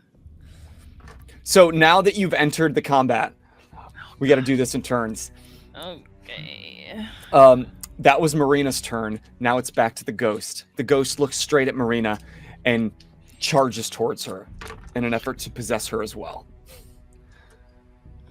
There's no attacks of opportunity and stuff in this game, right? If you go ahead and offer one, and we'll play it narratively. I don't want to pigeonhole anybody.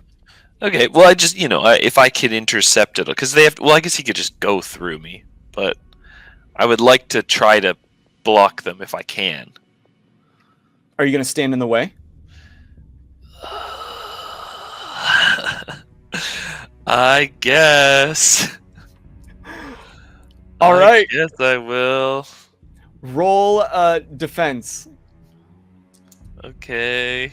What does that mean? Do I get to pick? In probably athletics or fighting. Yeah, he said the magic word.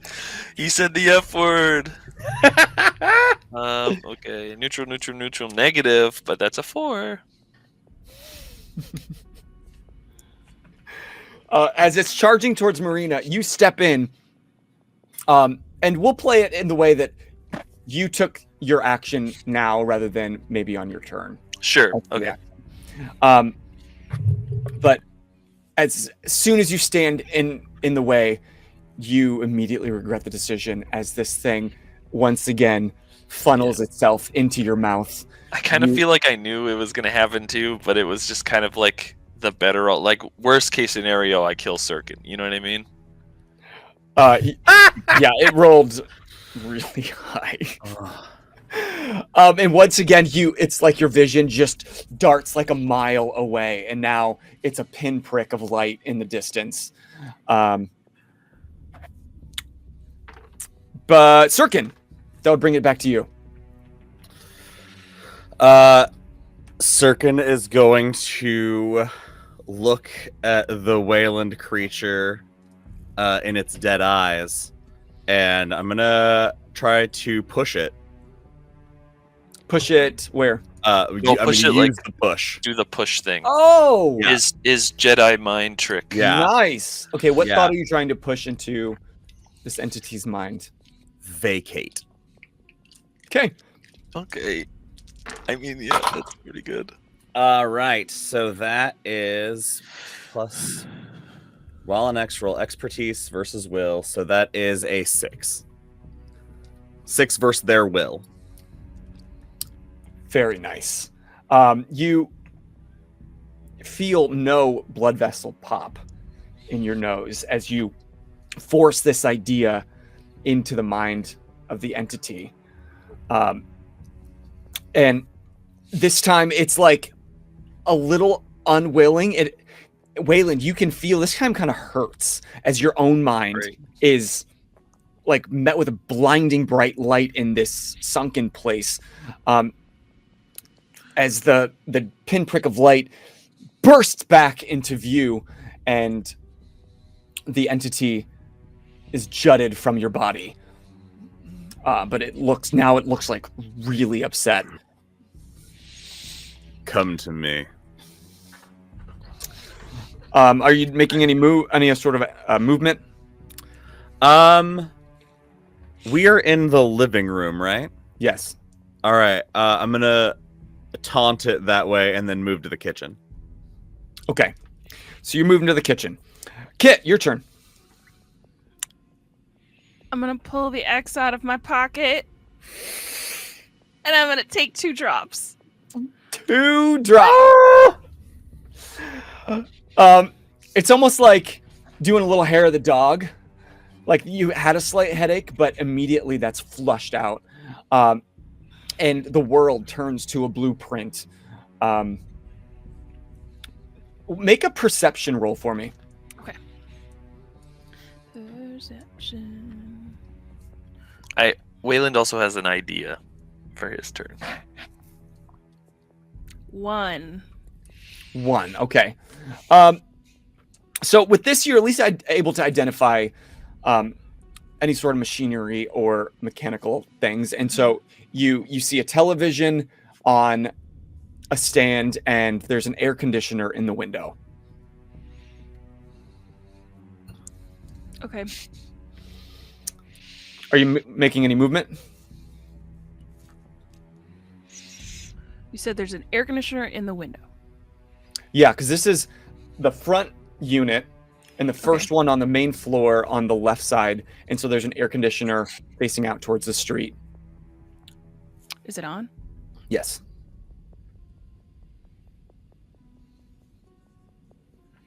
All right. And you can move within this zone freely. Okay. But if you want to move zones. Okay. I'm going to slide over to it. Okay. And I don't think I could really do anything else, can I? Yeah, you'll do it on your next turn. Yep. Okay. Marina is now like backed, like crawling away towards the door, and then she has a recognition. Clay! Where's Clay? Clay! Is she close enough that I can actually say something or no? Yeah, you're in the same room. Okay. He's upstairs. He ran upstairs. We're playing hide and seek. Go find him. He knows the code word is Ali Ali Oxenfree. He's looking for you. Go find him. Okay. And she bursts out of the door. The ghost now is now like eyeing its next target. Who I feel pretty confident I can restrain. I'm gonna get punched in the head again. Hold on, I'm gonna give you each a fudge dice of different color. Okay, nice. Yeah, that's fair. To see who it's gonna go for, because at this point, anybody is open season.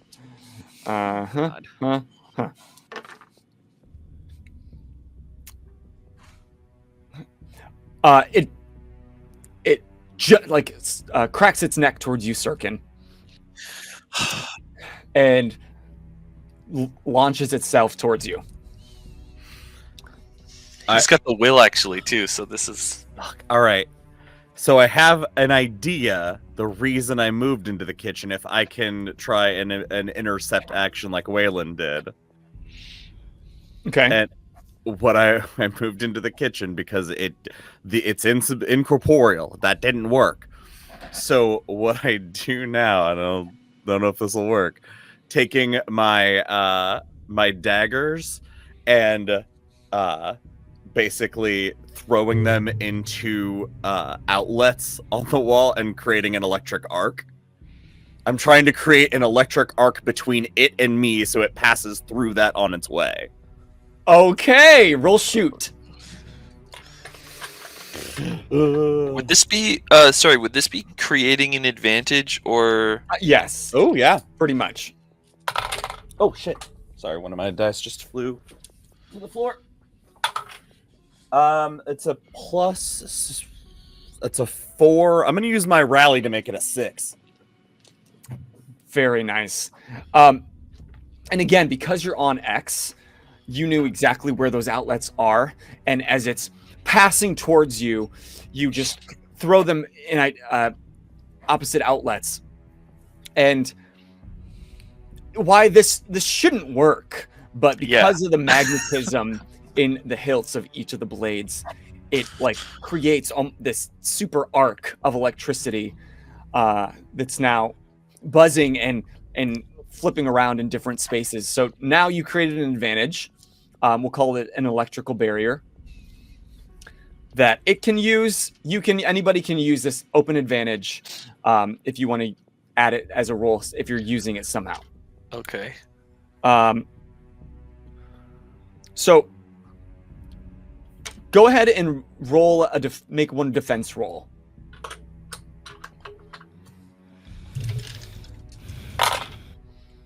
That's 3.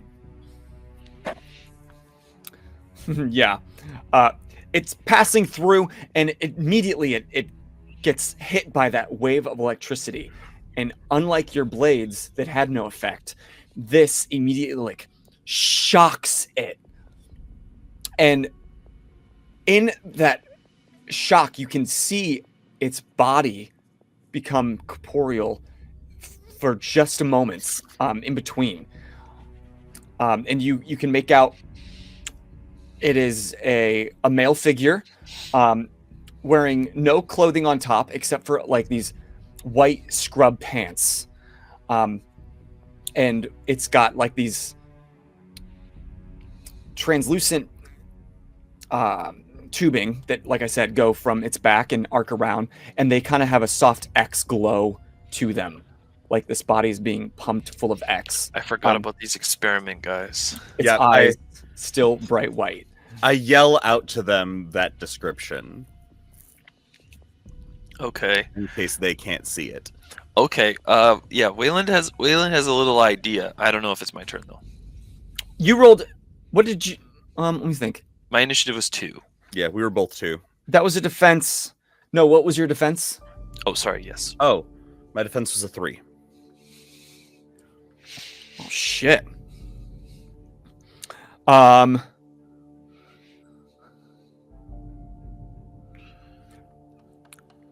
Okay, then with that, I'm gonna say that it takes a consequence of now, at least for now, it cannot shift back into its ghost form.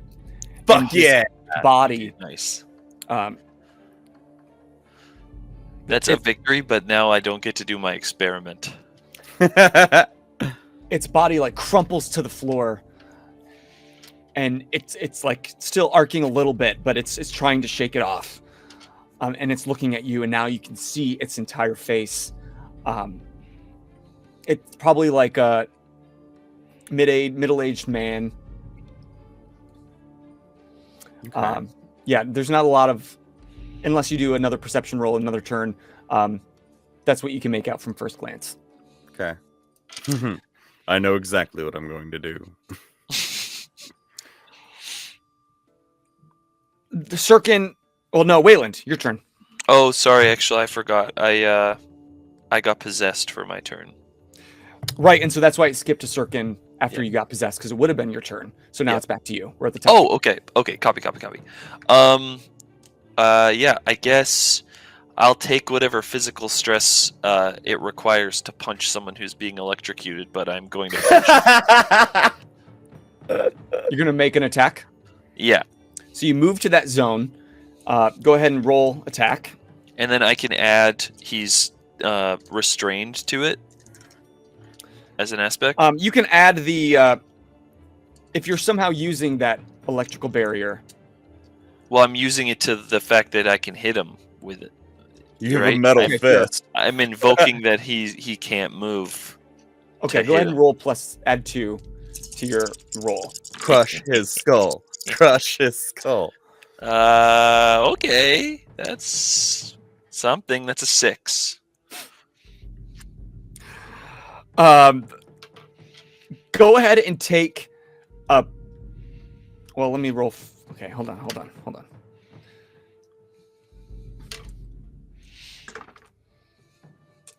Go ahead and mark your second physical stress as you make this punch into this electrical barrier.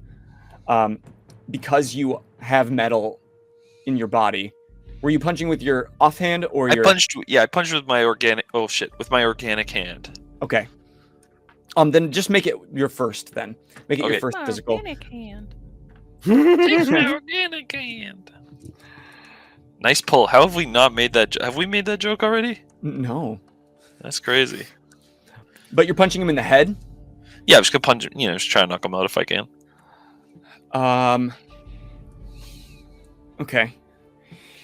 So you if I can add some RP or whatever, please do. be like, I was like, guys, I have an idea. He's like a ghost, right? Obviously, we don't have holy water, but maybe if we sprinkle some X on my fist, the X will cancel out his abilities, and I'll be able to hit him. And then I can like see him be corporeal. I'm like, I'm just gonna hit him. I like that experiment idea though. And he was pulling himself up, facing Syrkon, so his back is to you. You punch him straight in the back of the head, which forces the front of his head to launch towards the tile floor. And for the first time, you see blood spatter onto the floor. Not the first time I've seen that, but first time today. And so now he is bleeding from the front of his face, and it's like trickling down. You got him really well. Syrkon. I blow the smoke from my charred flesh. That's gross. No one wants that smell in the house. Would you rather have a ghost in the house? No, it's not my house though. Oh, fair enough. All right. This guy's still conscious. Yeah. At this point, it's hard to tell because his eyes are always bright white. Yeah. Like you can't see his eyes rolling, but physically, he is woozy. All right. I'm going to do a push again. And I'm going to roll first. Let's see if it goes. That's... shit. Can I invoke an aspect during a stunt? Yeah. Yeah, okay. I'm going to spend a fate point to add 2 to my soul-piercing gaze.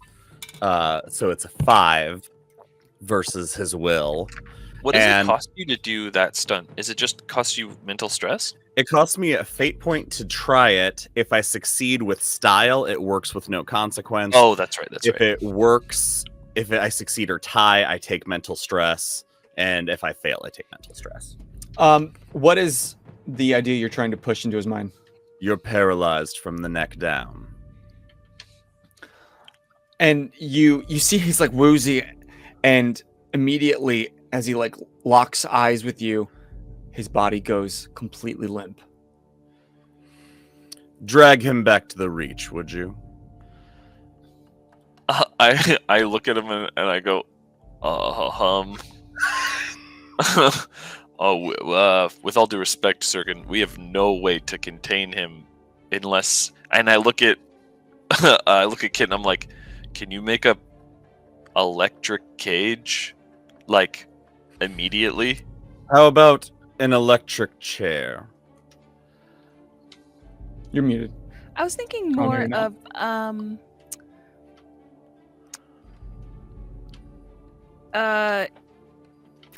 putting him in this, and she points to the air conditioner. Inside? I mean, he is a spirit. I think he's meeting right now. Yeah, I drag him out. Oh. Yeah. I mean, I can get him into small enough pieces to fit. Okay, wait a second. What about this little brain blast moment from Syrkon? Could you make like manacles electrified maybe, or like a collar or something? Well, once we get him back to the Reach, I will remove the parts of him that are a problem. Okay, 1 second, and I just turn directly to Kit.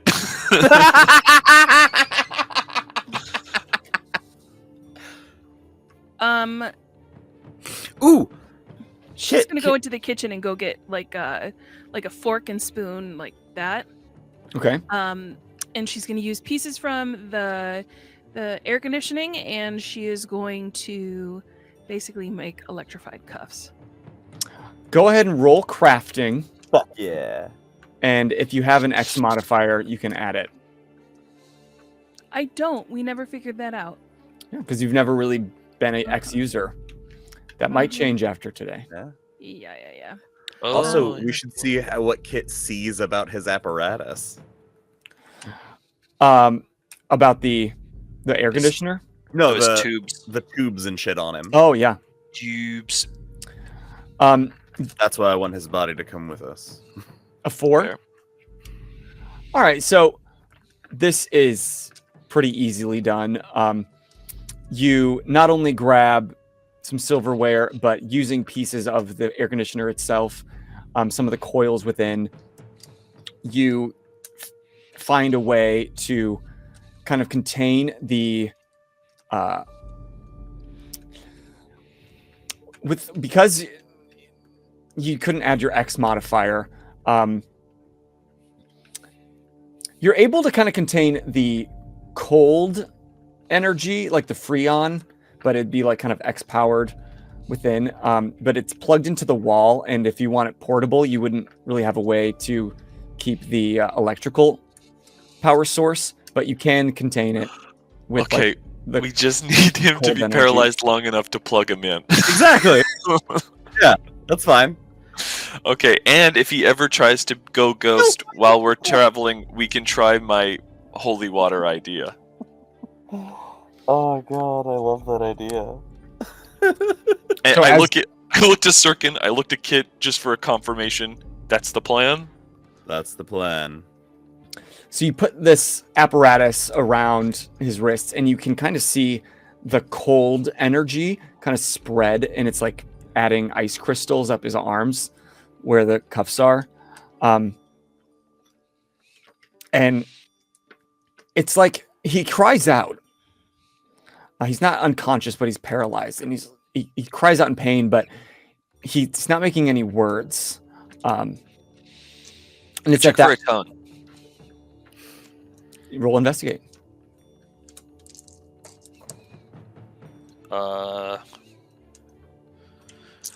Investigate. It's a 2. Easily done. You open his mouth. There's no tongue. I'm like, if we can, Ooh. you guys can study his body if that's what you want, but might want to put this guy out of his misery. Behind you, from the doorway, you hear, Oh fuck. "Oh my God, will it?" Yeah, the feeling. Yep.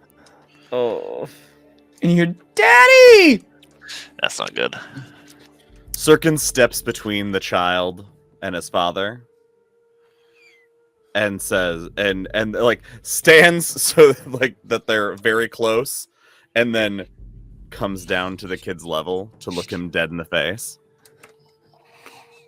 Do not come any closer. Your father is very sick. We are going to take him to our workshop and see what we can do for him. Okay, Grinch. And the wife steps in. She's like, "I hope you mean hospital." Syrkon That's my husband. stands up so fast he almost headbutts the woman under her chin, and it meets her gaze and says, "Do not let him see," and looks down at the child. "No, but you don't understand. He's been gone for 6 months. And no one's been able to find him. He just never came home after his shift." We will return. Stay safe, stay inside, but do not let him see. "Please help Willett." I'll step over him and just go, just for your own safety, and like I kind of push her to the side just for your own safety. Like I don't want to sound like a nut here, but I don't know who we can trust on this. As far as you're concerned, your husband is still missing.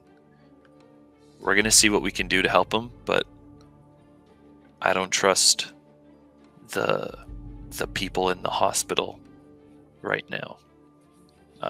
I don't want to go into the details with you, but there's been a lot of messed up stuff happening. Yeah, clearly. But we've got resources, and if there's an answer, we'll solve it. Kit and Syrkon, for a moment, will you please make a deception check?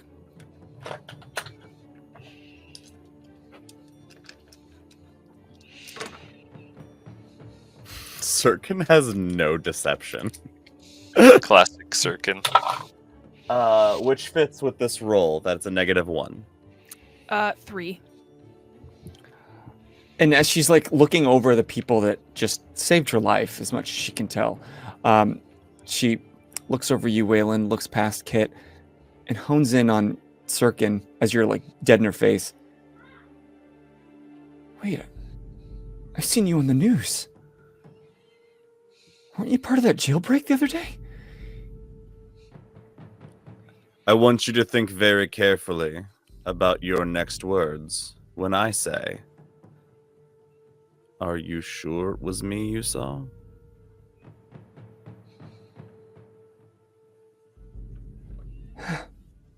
And she like clutches her son tighter, who's like still trying to fight to get to his father. Like, honey, she comes down to his level. These people, they just helped us, okay? And they're gonna take Daddy, and they're gonna make him better. Okay? And he looks at you, Kit. Promise? We'll try our very best, friend. In the meantime, remember, don't scare the giraffes. Syrkon shudders. And she kind of steps out of the way of the doorway and hugs her son in a way that his face is not looking out as you're dragging this body. I'll out throw the him over door. my shoulder. I'll throw Yeah, him this over my thing, shoulder. I'll hop him up on Wayland's shoulder so he can zip line him out of here. Yeah, I'll take him. All right. And with you taking Mr. Willett in tow back to the Reach, potentially facing the first of Lord knows how many test subjects. That's where we're going to end today's episode. Yay! Hell yeah! Wow! So dark. T is going to be so confused. By the way, T has been making some phone calls this whole time because he's learned that making face-to-face contacts doesn't quite work so much for him these days. And so he's been trying to gain whatever insight he can on Nariah Kai before the meeting. Perfect. Which is due very shortly. Now that you spent a couple hours on a truck and took a detour to fight a ghost, you are due at the safe house soon. Here we go. But great episode, you guys. I love the moments. Josh, great job on that backstory. Thank you. Been sitting on that for a little bit, you guys. I wrote the most horrifying image of a giraffe standing up that I could think of. I mean, if you've never seen one, Yeah. it would be very terrifying. Like all animals, like a rhinoceros, an elephant. Like what the fuck are animals? Right. And I needed to give you guys some combat because it hadn't been a while. That was a fun combat. That was super fun. I do love that I walked away just at the perfect time to be confused as fuck. Yes. Yeah. But nice job with the electricity because otherwise, like I loved at the start of the episode, you're like, wow, we don't play to magic at all. Like all of us are brute force. And I was like, that's going to fuck you in a minute. But But yeah, the way around it. I feel like the holy water thing felt really solid to me, but we'll see if that works down the line. Try it. And now you have a new person to experiment on as if he hasn't been through enough. Thank you all for joining us for today's episode of Cloudscape. If you would be so kind, leave a comment, leave a review. It really does mean a lot. We go back and read them, and we can't believe anybody's watching, but you are. And that means so much to us. And while you're down there, check out the links to all the great content that these lovely individuals are constantly still creating on top of this Cloudscape session. And I thank each of you from the bottom of my heart for taking time out of your busy lives and content lives to create this amazing story together. Absolutely. It's Happy a pleasure. to be here. But until next time, I am Bozer. I'm Austin. I'm Josh. I'm Brett. And you just keep geeking out. Geek it. Bye-bye.